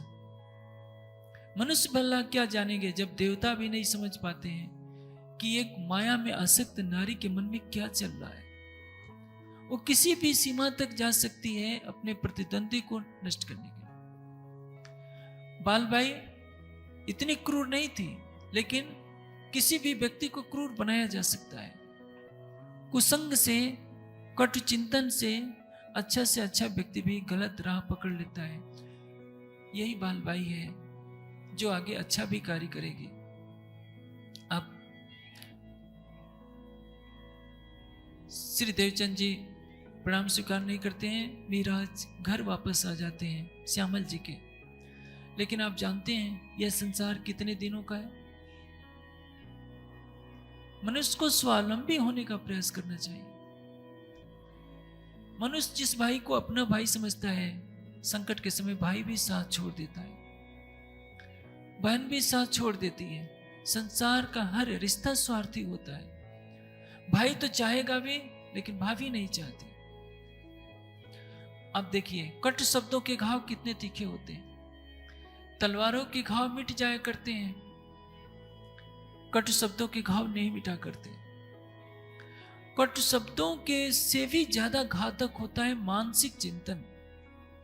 यदि आप किसी का अनिष्ट सोचते रहेंगे तो ये आपका अनिष्ट चिंतन ज्वालामुखी का रूप ले लेगा। कौरव हमेशा पांडवों का बुरा सोचते हैं। आप देखेंगे दुशासन, दुर्योधन, शकुनी और कर्ण, ये चारों मिलकर 24 घंटा सोचते हैं कि पांडवों का विनाश कैसे किया जाए। उनके अंदर की जो कटुता है वो एक दिन महाभारत के युद्ध का रूप ले लेती है, जिसका परिणाम होता है 47 लाख से अधिक 18 अक्षौणी सेना काल के काल में समा जाती है। यदि दुर्योधन के अंदर अनिष्ट चिंतन नहीं होता, कटुता भरा उसका हृदय नहीं होता, तो शायद इतने लोगों की मृत्यु नहीं होती। यानी कठोर वाणी की हिंसा बहुत बड़ी हिंसा है, लेकिन उससे भी अधिक हिंसा होती है मन में किसी के प्रति कटुता के भाव रखना। यदि आपने इन विकारों को दूर नहीं किया तो संसार में केवल विनाश ही विनाश पैदा होता है। हमें क्या करना चाहिए? यदि हम अपने जीवन को श्रेयस्कर बनाना चाहते हैं तो हमें अपने विचारों को उत्कृष्ट बनाना पड़ेगा। संगच्छद्धम संबद्धम सम्मो मनांस जानता देवा भागम यथा पूर्वम संजनानाम उपास्ते। साथ साथ चलें, साथ साथ बोले, हम सबके मन एक हो, दूसरे की पीड़ा को हम अपनी पीड़ा समझें, दूसरे के आनंद को हम अपना आनंद समझें। यदि हम दूसरे को दुखी करना चाहते हैं, रात दिन किसी का अनिष्ट सोचा करते हैं, तो उससे अधिक अनिष्ट हमारा होगा। उसका तो जो होगा होगा, लेकिन उसका तो थोड़ा नाश होगा, हमारा तो सर्वनाश हो जाएगा। इसलिए वेद ने उपदेश दिया है, मित्र से चक्षुषा अहम सर्वाणि भूतानि समीक्षे। मैं संसार के सभी प्राणियों को मित्र की दृष्टि से देखूं। मैं वही बात कह रहा था। अब मीराज को भाभी के ताने बहुत कटु लगते हैं। श्यामल जी की पत्नी ताना मारती है कि मीराज, जिस सतगुरु के लिए तुमने अपने भाई पर हाथ उठाने का प्रयास किया था, आज वो भाई नहीं होता तो तुम कहां ठहरते? सतगुरु महाराज ने तो तुम्हारा प्रणाम स्वीकार नहीं किया। ये बात याद रखिए। संसार में कोई भी गुरु अपने शिष्य का अहित नहीं कर सकता। शिष्य हमेशा अपने गुरु का अहित करते हैं, क्योंकि शिष्य निद्रा में सो रहा होता है, उसको कुछ पता नहीं होता। ईसा मसीह को उनके शिष्यों ने पकड़ा हुआ है। दयानंद को उनके ही रसोइयों ने विष दिया। शंकराचार्य को उनके ही शिष्यों ने विष देकर मारा। गुरु गोविंद सिंह को 2 पठान उनकी सेवा में आए थे, शिष्य बने थे, उन्होंने ही रात को सोते समय उनकी हत्या की थी। इतिहास में कोई साक्षी नहीं दे सकता कि किसी गुरु ने अपने किसी शिष्य की हत्या की हो। गद्दी के लालच में शिष्य गुरु की भले ही हत्या करते, गुरु अपने सामने अपने शिष्य का स्वप्न में भी बुरा नहीं सोच सकता। और ये भी बात है, स्त्री में सौंदर्य होता है, कोमलता होती है, घर की मालकिन होती है। मनुष्य का हृदय स्त्री से बंधा रहता है। वो सोचता है कि मैं स्त्री के बिना जीवित नहीं रह सकता। ये तो लौकिक आकर्षण भर होता है, लेकिन परम धाम का ज्ञान देने वाले सद्गुरु के प्रति कोई बिरला होता है जो समर्पित होता है। छत्रसाल जी हर कोई नहीं बन सकता। संसार का रिश्ता तो क्या देगा? धन देगा, कुछ लौकिक सुख देगा, लेकिन जो अखंड सुख देने वाला होता है वो कभी भी अपने शिष्य का बुरा नहीं सोच सकता। श्री देवचंद जी और मिहिराज का संबंध तो अखंड है, अनादि है, परम धाम का संबंध है। लेकिन बालबाई या श्यामल जी की पत्नी ने जो व्यवहार किया वो नादानी के कारण किया। श्यामल जी की पत्नी यह दिखाना चाहती है कि भाई का रिश्ता महत्वपूर्ण होता है, गुरु का रिश्ता महत्वपूर्ण नहीं होता। लेकिन मिहिराज जिनके तन में परम धाम की आत्मा है, कहां से सहन कर सकते हैं? कला जी के पास चले जाते हैं और वहां कार्यभार संभाल लेते हैं। कला जी के पास राजकाज का अनुभव था ही। 2 वर्ष रहे होते हैं नौतनपुरी में और 2 वर्ष रहते हैं कला जी के पास। 4 वर्ष हो जाते हैं, कभी मिलन नहीं होता। 1703 में गए होते हैं, 1708 में आए होते हैं। 5 साल का वह वियोग और 2 साल नौतनपुरी का वियोग, जामनगर का वियोग, और 2 साल कलाजी के पास धरोल में। 9 वर्षों का वियोग है। कभी बात नहीं हुई, कभी प्रणाम नहीं हुआ। आजकल का युग होता तो मोबाइल से प्रतिदिन बात कर लेते, लेकिन वो तो वह युग था जिसमें कोई विज्ञान का आविष्कार था ही नहीं। हृदय तड़प रहा है मिहिराज का सतगुरु के दर्शन के लिए। एक एक दिन आंसुओं में गुजरता है, लेकिन सतगुरु के दर्शन का सौभाग्य प्राप्त नहीं हो पा रहा है। जिसकी आत्मा जागृत हो जाएगी वो क्या चाहेगा? वो तो जान जाएगा कि जिसने परम धाम का मार्ग दर्शाया है उस स्वरूपर ही है। हाँ, युवावस्था जब होती है तो लगता है कि मेरी पत्नी ही मेरे लिए स्वरूपर ही है। उसका सुंदर रूप, मधुर भाषा सबको आकर्षित करती है। सामान्य प्राणी उसी के बंधन में रह जाता है। वो माता पिता को भी हल्के में लेने लगता है। जिस माँ ने जन्म दिया है, जिस पिता ने पोषण किया है। मैं ये नहीं कहता कि पति पत्नी का जीवन उचित नहीं है। दोनों एक दूसरे के अर्धांग हैं। एक ही जीवन रूपी गाड़ी के दोनों पहिए हैं, किंतु अति नहीं होनी चाहिए। जीवन में समत्व भाव होना चाहिए। पत्नी के प्रति जो कर्तव्य है निभाइए, माता पिता के प्रति जो कर्तव्य है निभाइए, आचार्य के प्रति, गुरु के प्रति जो कर्तव्य है निभाइए। सबसे अपना संबंध निभाते हुए आपकी आत्मा का मूल संबंध है प्रीतम परब्रह्म के प्रति। वो अटूट था, अटूट है और अटूट रहेगा। हाँ, महाराजा छत्रसाल, आगे आएगा प्रसंग को। जब प्राणनाथ जी के स्वरूप की पहचान होती है तो उनके बिना एक पल भी जीवित नहीं रह सकते थे। पत्नी के बिना जीवित रह सकते थे, लेकिन श्री जी के बिना नहीं। संसारी व्यक्ति सबको छोड़ सकता है, लेकिन सोचता है कि सब चले जाएं, सब शरीर छोड़ दें, सब झेल लेगा। पत्नी का वियोग उसको नहीं झेला जाएगा, क्योंकि जिससे जिसको ज्यादा लगा होता है वो उसी के बिना नहीं रहना चाहता। सच तो यह है कि ये माया का ऐसा निष्ठुर संसार है जिसमें किसी को किसी से लगाव होता ही नहीं, स्वार्थों से लगाव होता है। उन स्वार्थों की जब पूर्ति हो जाती है तो वही व्यक्ति बुरा लगने लगता है। बुढ़ापे में पत्नी भी बुरी लगने लगती है। जब माता पिता धन देते हैं तो माता पिता पहले बहुत अच्छे लगते हैं। बुढ़ापे में वो सोचते हैं कि कब ये शरीर छोड़ दें। दिन भर खांसते रहते हैं, दिन भर बोलते रहते हैं। और जब शरीर अशक्त हो जाता है, मल मूत्र का त्याग करना पड़ता है, तो बच्चे भी सोचते हैं कि हे परमात्मा, जल्दी से इनको दुनिया से उठा लो। यही है माया का संसार। जिसको अपना हम समझते हैं वो अपना नहीं होता। अपना तो केवल एक है, प्रीतम परब्रह्म। सागर अपनी लहरों का परित्याग नहीं कर सकता, वैसे प्रीतम परब्रह्म हमारा परित्याग नहीं कर सकते। हमारी भूल होती है जो हम संसार के मुंह में उस प्रीतम से पीठ दिए रहते हैं। अब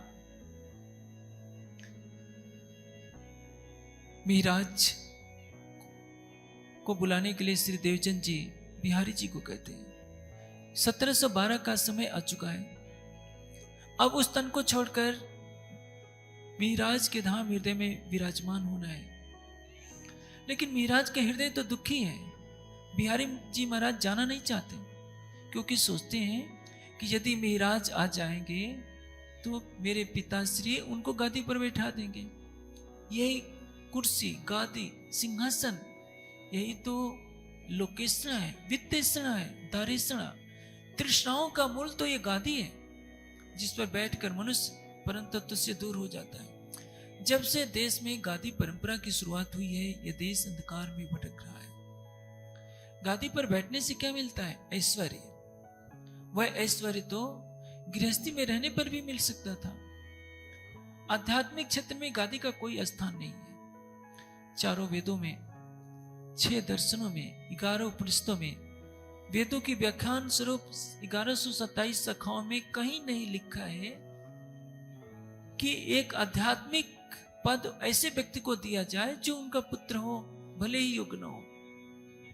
आध्यात्मिक क्षेत्र में योग्यता का मापदंड होना चाहिए, योग्यता का आधार होना चाहिए। वंशवाद नहीं चलना चाहिए, या कुछ लोगों का ऐसा समूह नहीं जो किसी को उस गादी पर बैठा दे, चाहे उसको धर्म की, अध्यात्म की, प्राथमिक कक्षा का भी बोध न हो, और वही सबको निर्देशित देने लगे तो क्या होगा। आज देश में यही हो रहा है। गादी परंपरा की शुरुआत हो चुकी है बहुत पहले से। उस गादी पर चाहे ट्रस्टियों की कृपा हो या वंशवाद के आधार पर जो व्यक्ति बैठ जाता है, वो सोचता है कि अब धर्म ग्रंथों के ज्ञान ग्रहण की क्या आवश्यकता है। अब तो वो दिन रात राजा महाराजाओं जैसा वैभव विलास में डूबा रहता है। विरह उससे कोसों दूर होता है, वैराग्य कोसों दूर होता है। ध्यान की प्रवृत्ति उसमें नहीं होती। वह उस सेठ की तरह जीवन बिताता है जिसके पास धन है, सुख के साधन है, जो एक गृहस्थी को प्राप्त होते हैं उससे ज्यादा उसको प्राप्त होते हैं। यहीं से आध्यात्मिक जीवन का पतन प्रारंभ हो जाता है। किंतु बिहारी जी को तो कोई आध्यात्मिक ज्ञान था ही नहीं। वो सोचते थे कि मिराज ना आए। देवचंद जी बार बार कहते थे कि कोई तो मिराज को बुलाकर लाए, जो ये कहा करते थे कि यदि हमारा एक धड़ है, एक धड़ पर करोड़ों सिर हों और एक एक सिर में करोड़ों मुख हों, एक एक मुख में करोड़ों करोड़ों जिह्वाएं हों, किंतु हे सतगुरु महाराज, उन करोड़ों जिह्वाओं से यदि आपकी महिमा का बखान किया जाए तो भी संभव नहीं है, क्योंकि आपने अपने अखंड ज्ञान से भवसागर से हमें पार लगाया है। आपकी कृपा का कोई भी बदला नहीं चुकाया जा सकता। उस मिराज को कोई बुला करके लाए। अब बिहारी जी तो जाते नहीं। एक बार बाल भाई आकर के कहती है कि मिराज, सतगुरु महाराज तुम्हें याद कर रहे हैं। मिराज कहते हैं कि अभी समय आ जाएगा तो मैं कोई मेरी व्यवस्था देखने वाला कोई मिल जाए तो मैं आ जाऊंगा। 2 बार बिहारी जी आते हैं। मिराज पूछते हैं बिहारी जी क्या सतगुरु महाराज मुझे याद कर रहे हैं? बिहारी जी कहते हैं कि नहीं, तुम भूल कर भी नहीं आना, तुम्हें तो कोई सुनना ही नहीं चाहता, क्योंकि सब लोग यही कहते हैं कि तुमने तो अरब में जाकर के सारा धन चोरी कर लिया था। मिराज सोचते हैं कि चलो भले ही मैं चोर तो कहला रहा हूं तो क्या सतगुरु महाराज मुझे याद करते हैं? जब पूछा था मिराज ने, बिहारी जी कहते हैं कि तुमको तो सपने में भी याद नहीं करते, बस ये कहा है थोड़ी सी कस्तूरी लेते आना, स्वास्थ्य खराब है, तुम कस्तूरी दे दो, अंबर कस्तूरी दे दो। मिराज दे देते हैं। अब बिहारी जी की इस दुर्भावना के कारण मिलन नहीं हो पा रहा है। सतगुरु धनी से देवचंद जी भी तड़प रहे हैं और मिराज भी तड़प रहे हैं। दोनों के अंदर परम धाम की आत्मा है, उनका हृदय तड़प रहा है। मिलने कौन नहीं दे रहा है? स्वार्थ, कि कहीं गादी पर ये विराजमान हो जाए। यही है संसार, जिसके लिए परम धाम की आत्माओं के अंदर भी द्वेष पैदा हो जाता है। वे एक दूसरे को नहीं समझ पाती कि हमें किसके साथ क्या व्यवहार करना चाहिए। यह संसार क्या है? तृष्णाओं का सागर ही तो है। सारे ब्रह्मांड का राज भी किसी को दे दिया जाए तो कब तक रहने वाला है? लेकिन छोटे छोटे आश्रमों की गादी के लिए लड़ाइयां होती हैं। वे आश्रम जो ईंटों और पत्थरों से बने होते हैं, लेकिन प्रेम तो अखंड होता है। आश्रमों पर अधिकार के नाम पर हृदय में घृणा का ज्वालामुखी नहीं फूटने देना चाहिए। अंत में जब बहुत असहाय अवस्था में श्री देवचंद जी कहते हैं कि क्या कोई भी नहीं है जो मेरे मिहिराज को बुलाकर लाए? बालबाई आकर कहती है कि मिहिराज, सतगुरु महाराज तुम्हें बार बार याद कर रहे हैं, क्या तुम चल नहीं सकते? आते हैं मिहिराज, चरणों में प्रणाम करते हैं। आंसू बहते हैं मिहिराज की आंखों से। ये आंसू किसके हैं? खुशी के आंसू हैं। 9 वर्षों के बाद मिलन हुआ है। एक ब्रह्मात्मा उस स्वरूप के सामने खड़ी है जिसके धाम हृदय में उसका प्राणेश्वर लीला कर रहा है। लेकिन लीला इतनी कठोर हो चुकी है कि 9 वर्षों का वियोग झेलना पड़ा है। इस पीड़ा को कोई जान नहीं सकता, लेकिन ये तो सबके लिए मार्गदर्शन दिया जा रहा है कि यदि हमें अध्यात्म के चरम तक पहुंचना है तो स्वयं को विरह की ज्वाला में झोंक देना होगा, प्रेम की अग्नि में भस्मीभूत करना होगा। तभी हमारे जन्म जन्मांतरों के विषय विकार निकलेंगे, हमारा हृदय निर्मल होगा। लेकिन आज तो देखा जाता है कि भक्ति के नाम पर केवल आडंबर होता है। रात रात भर नाच कूद होता रहता है, गरबे होते रहते हैं, लोग शोर मचाते रहते हैं लाउड स्पीकर लगा लगा कर। हृदय में विरह नहीं, प्रेम नहीं, प्रीतम कहां से हृदय में आएंगे। अब मिराज को सब कुछ निर्देश देते हैं कि मिराज, मेरा तन छूटने वाला है, मेरे धाम हृदय में विराजमान अक्षरातीत तुम्हारे हृदय में अब विराजमान होने वाले हैं।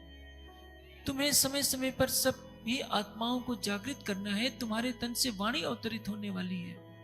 सारा कुछ बताकर बिहारी जी के साथ उनका मिलन कराने का प्रयास किया, लेकिन जिसके हृदय में घृणा की चिंगारी प्रज्वलित होने लगती है, एक न एक दिन विस्फोट करती है। चिंगारी थी जो कभी वो भयंकर शोले का रूप ले लेती है, अग्नि का दहकता हुआ शोला जो किसी को भी जला सकता है। बिहारी जी महाराज सतगुरु देवचंद जी के डर से एक थाल में भोजन करने के लिए तो तैयार होते हैं, लेकिन अपना अलग खिसका लेते हैं, थाली के दो हिस्से कर देते हैं, तुम्हारा इधर मेरा इधर। ऊपर से भले ही मिल गए, दिल नहीं मिला, क्योंकि दोनों की विचारधारा अलग है। एक दिल गादी चाहता है और एक दिल परम धाम के ज्ञान का प्रकाश करना चाहता है।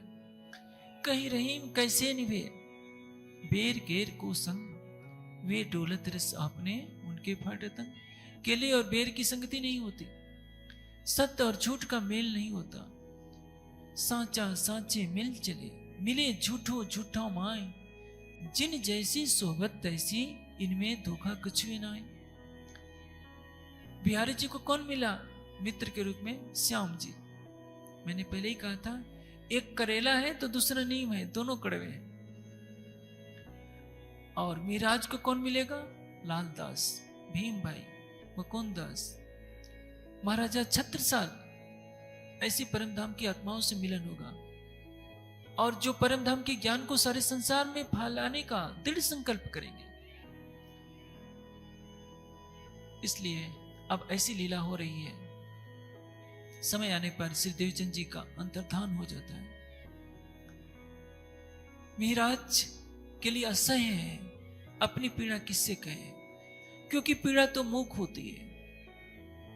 हृदय की पीड़ा को शब्दों से जब कह दिया जाता है तो पीड़ा का रस चला जाता है।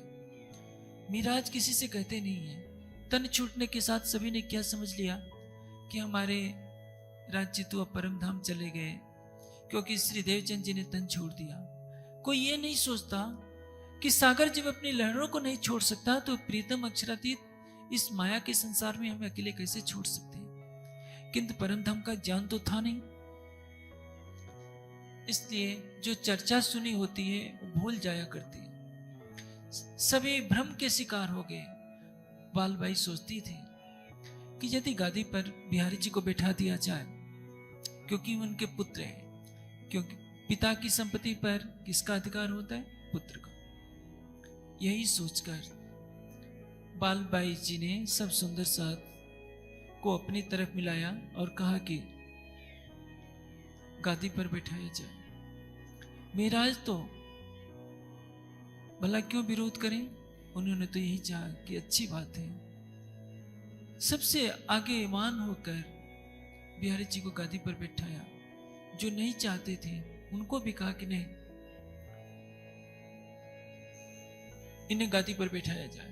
याद रखिए, जिस तन से महान कार्य संपादित होने हैं वह तन राजमहलों में नहीं रह सकता, किसी गादी पर नहीं रह सकता, कहीं का महंत नहीं बन सकता। करतल भिक्षा तुरतल वास जिसने अंगीकार किया वो महलों की शीतल छाया में क्यों रहेगा। बुद्ध निकले, महावीर निकले, शंकराचार्य निकले, दयानंद निकले, जहां भिक्षा मिले मिल गया, खा लिया, कोई मठ मंदिर बना करके नहीं रहे। यह अवश्य होता है, किसी कार्य के निर्देशन के लिए स्थान बनाना पड़ता है। आप ऐसा ना सोचिए कि ज्ञानपीठ भी कोई मठ मंदिर है। ये मठ मंदिर नहीं है, आश्रम नहीं है, ज्ञानपीठ है।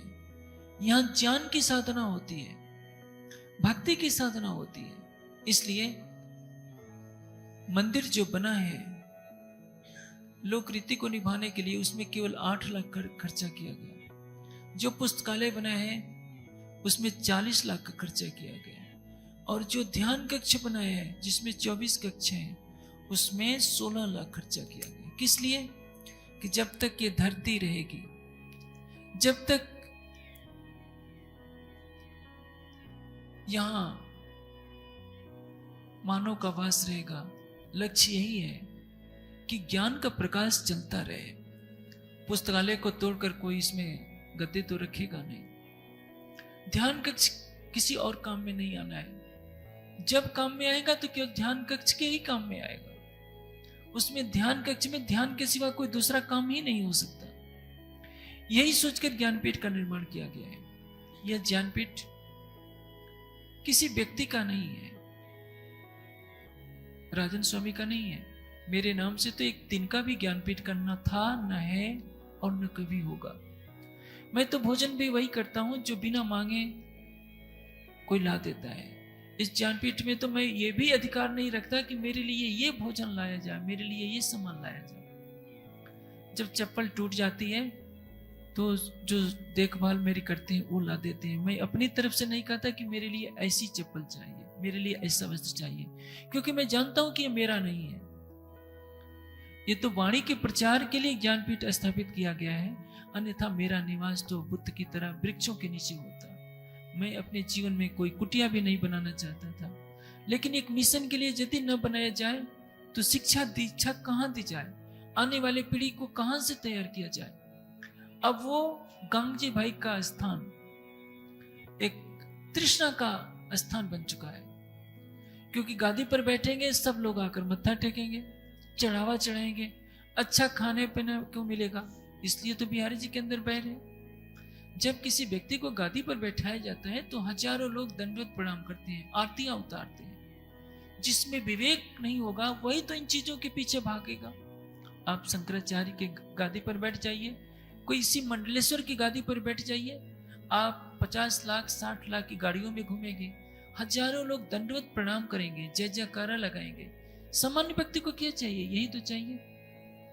किंतु जो सच्चा सन्यासी होगा उसके लिए यह विष है। मूल स्वरूप अक्षरातीत कभी नहीं सहन कर सकते कि महाराज कहीं के गादीपति बने।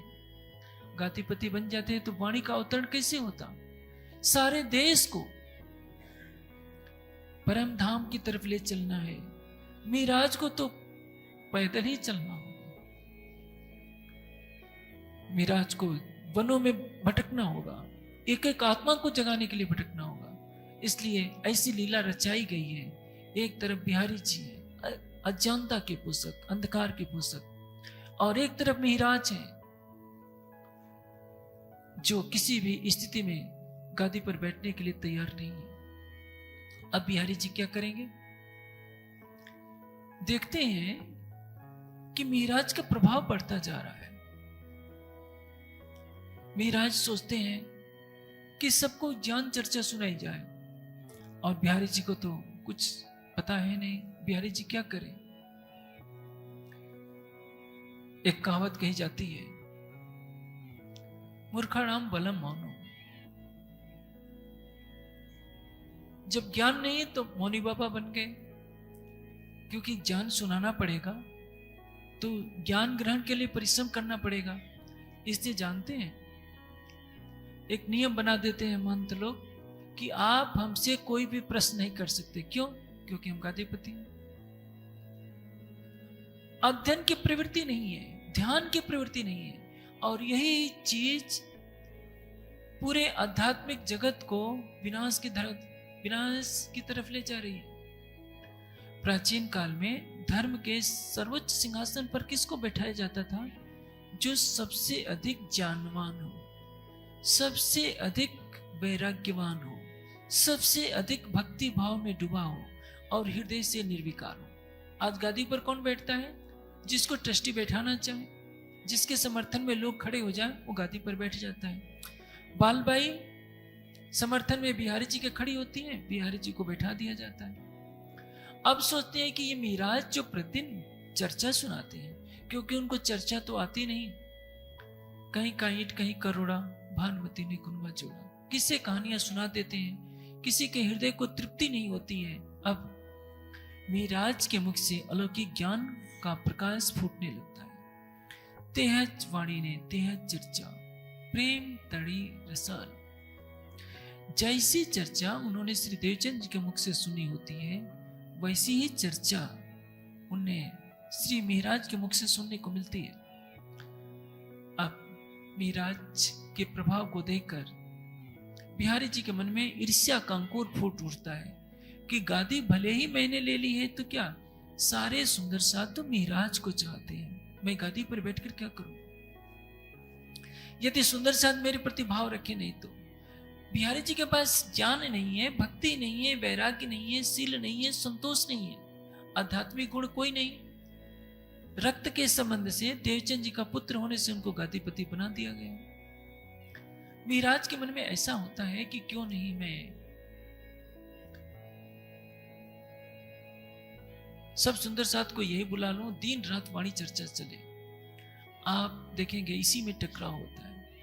एक विचारधारा चाहती है कि ज्ञान फैले ही नहीं, एक विचारधारा चाहती है जो गादियों पर बैठी है ज्ञान को फैलने देना नहीं चाहती। आज इस देश में 70 लाख से अधिक महात्मा हैं। यदि सभी महात्मा ज्ञानवान होते, मठों में बैठे हुए सभी महात्मा, कोई मंडलेश्वर कहला रहा है, कोई आचार्य कहला रहा है, कोई सतगुरु कहला रहा है, कोई शंकराचार्य कहला रहा है, यदि सभी एक स्वर से सोचे कि सारे देश से अज्ञानता के अंधकार को समाप्त कर देना है, पाखंड के वृक्ष को ज्ञान के कुल्हाड़े से काट देना है, तो आज ये देश कहां से कहां पहुंच जाए। लेकिन हर कोई अपने ही सुख विलास में डूबा हुआ है। हर धर्म की गादी पर बैठा हुआ व्यक्ति कहीं ना कहीं वैभव की चिंगारियों से झुलस रहा है। वो उसी को स्वरूप पर माने बैठा है। वो नहीं सोचता कि जिस परिवार को तुमने ठोकर मारकर सन्यास का ये वस्त्र धारण किया है, इस सन्यास में तो भिक्षा को ही सरोपर वस्तु माना गया है। लोक के श्राम, वित्ते श्राम, दाढ़ी श्राम तो प्रत्यक्ष भैक्षचर्याम चरंता। उपनिषद कहती है तपस्रंथे ही उपविशन्ति शांता विद्वांसा भैक्षचर्याम चरंता। सूर्य द्वारेण ते विरजा प्रयांत यत्र पुरुषः स अव्यय आत्मा। तपश्रद्धे ही उपविशन्ति। तप और श्रद्धा से युक्त होकर जो वनों में निवास करते हैं, भिक्षा में मिले हुए भोजन को ग्रहण करते हैं, वे मोक्ष मार्ग के द्वारा परमात्मा को प्राप्त होते हैं। सूर्य द्वारेण ते विरजा प्रयांत यत्र अमृता स पुरुषः ही अव्यय आत्मा। मोक्ष मार्ग में ध्यान, मोक्ष मार्ग में तल्लीन रहने वाले, ध्यान साधना समाधि से परिपक्व वे तपस्वी योगी यति परम तत्व को प्राप्त होते हैं। इसलिए सन्यासी कहलाने का अधिकार किसको है? वह नहीं जो भगवे वस्त्र धारण कर ले। काम्या नाम कर्मणाम न्यास इत संन्यास कवियो विदु। काम्य कर्मों का न्यासी संन्यास है, जिसने काम्य कर्म का परित्याग कर दिया है। लोकेशना वित्तेषणा दारिषणा, जिसके हृदय में स्वप्न में भी नहीं आती, जो संसार में प्रतिष्ठा नहीं चाहता, अपने आश्रमों में वैभव की वृद्धि नहीं चाहता, शिष्यों का समूह इकट्ठा करके अपनी शक्ति का प्रदर्शन नहीं करना चाहता, वही सन्यासी कहलाने का युग है। आजकल तो उल्टा ही हो रहा है। जिसके पास महंगी महंगी गाड़ियां हैं, जिसके साथ हजारों शिष्य हैं, जिसके आश्रम में वातानुकूल अनुकूलित कमरे हैं, वही अब आज बड़ा सन्यासी कहला रहा है, जबकि यथार्थता में ऐसा नहीं है।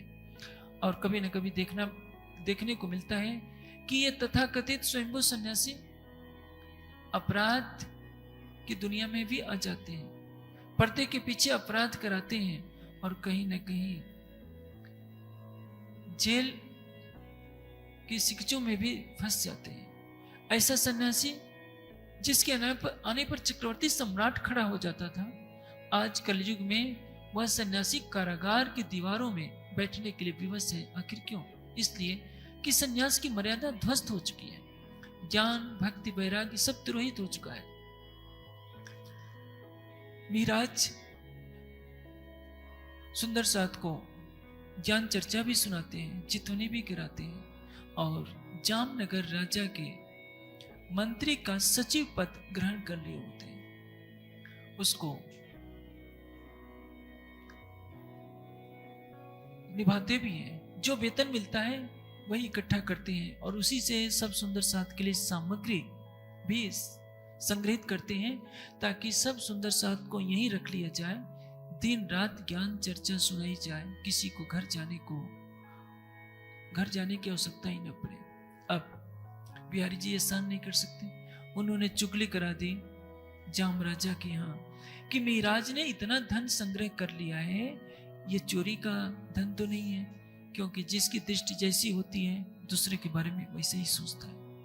यही बिहारी जी हैं जिनको मिहिराज ने धन दिया था अरब में कि ये ले जाकर आप अपने पिताश्री मेरे सतगुरु महाराज को दे देना। श्याम जी ने और बिहारी जी ने वो धन छिपा लिया, दिया नहीं, कहा कि मिहिराज ने दिया ही नहीं। बिहारी जी स्वयं वैसे थे, मिहिराज को भी उसी दृष्टि से देखते थे। और आप जानते हैं नीति की शिक्षा है कि सुनिए ज्यादा बोलिए कम। आपके दो कान हैं, दो मुंह नहीं है। लोग करते क्या है, सुनते कम है बोलते ज्यादा है, इसी से अनर्थ होता है। राजा लोग तो वैसे ही कान के कच्चे होते हैं। चुगली सुनी, बिना सोचे समझे मिहिराज को कारागार में बंद कर दिया जाता है। साथ में श्यामल जी भी हैं और उद्धव भी हैं, पूरे परिवार को नजरबंद कर दिया जाता है हफ्से के अंदर। आप सोचिए कि मिहिराज तो चाहते थे कि मैं सब सुंदर साथ को दिन रात वाणी की चर्चा सुनाऊं, परम धाम का ज्ञान दूं, चितवनी कराऊं। माया खड़ी होती है। आप देखिए नदी का जल चट्टानों से टकराता है किंतु बहता जाता है और एक दिन अपने लक्ष्य तक पहुंच जाता है, अनंत सागर में मिल जाता है।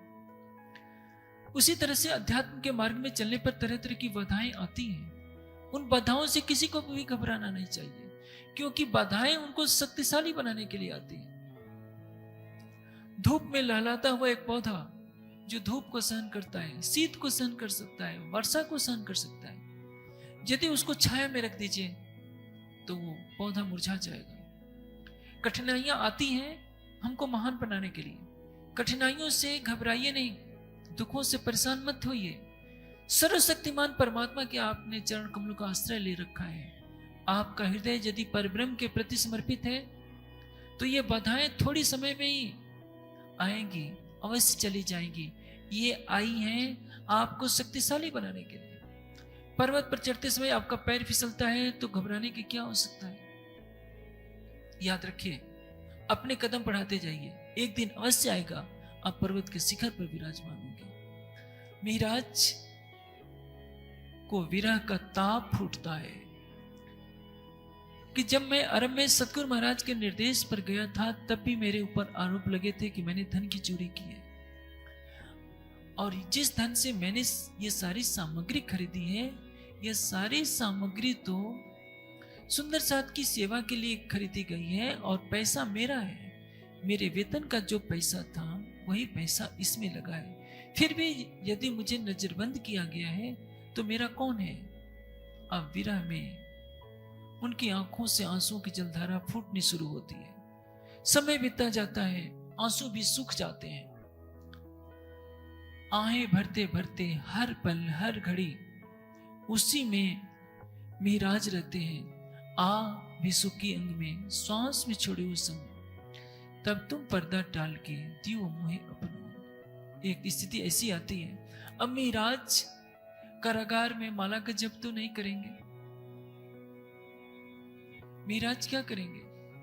अपने प्राणेश्वर को पुकारेंगे, जो सतगुरु महाराज से उन्हें अखंड की संपदा मिली है।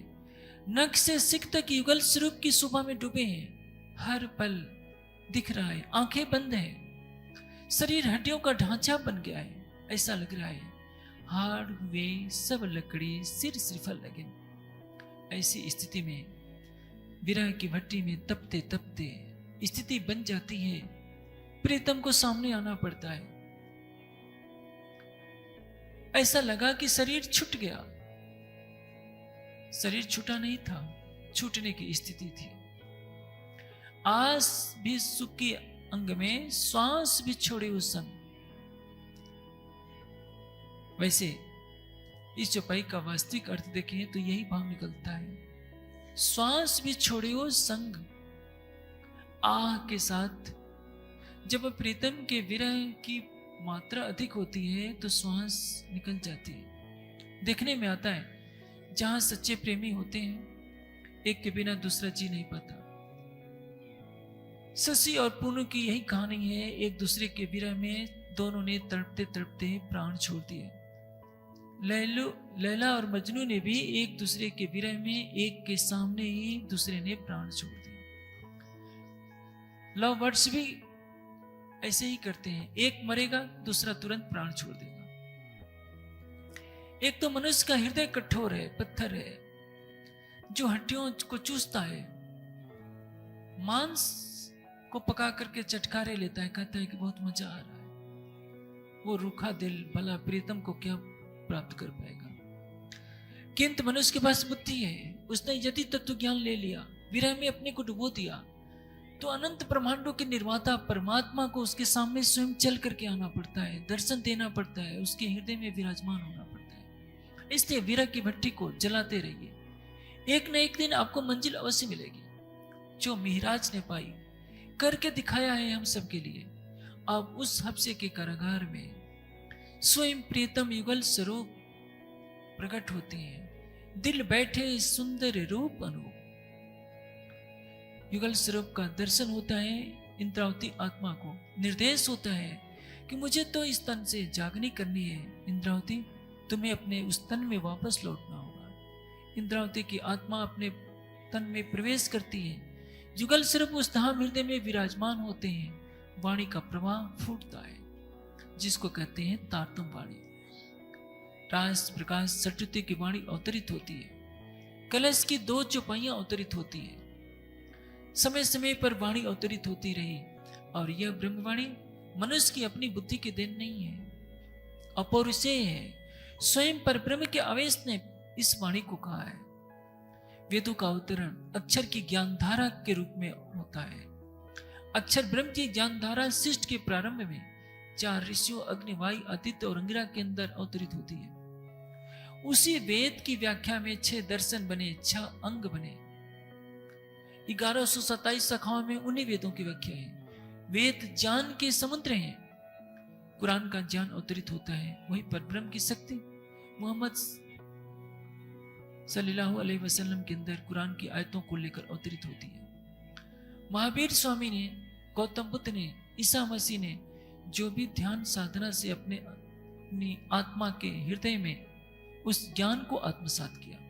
लेकिन जो अपौरुषेय ज्ञान है, सृष्टि के प्रारंभ में वेदों के रूप में अवतरित हुआ, तो जो वेद और कुरान दोनों के रस को, संत साहित्य के रस को उजागर करने वाली तारतम वाणी का अवतरण महामती जी के धाम हृदय में अवतरित होता है। बृहद सदाशिव संस्था में इस बात को दर्शाया गया है कि चित आवेशवती बुद्धि अक्षरस्य महात्मना प्रबोधाय प्रयाणाम भविष्यत भारतजरे।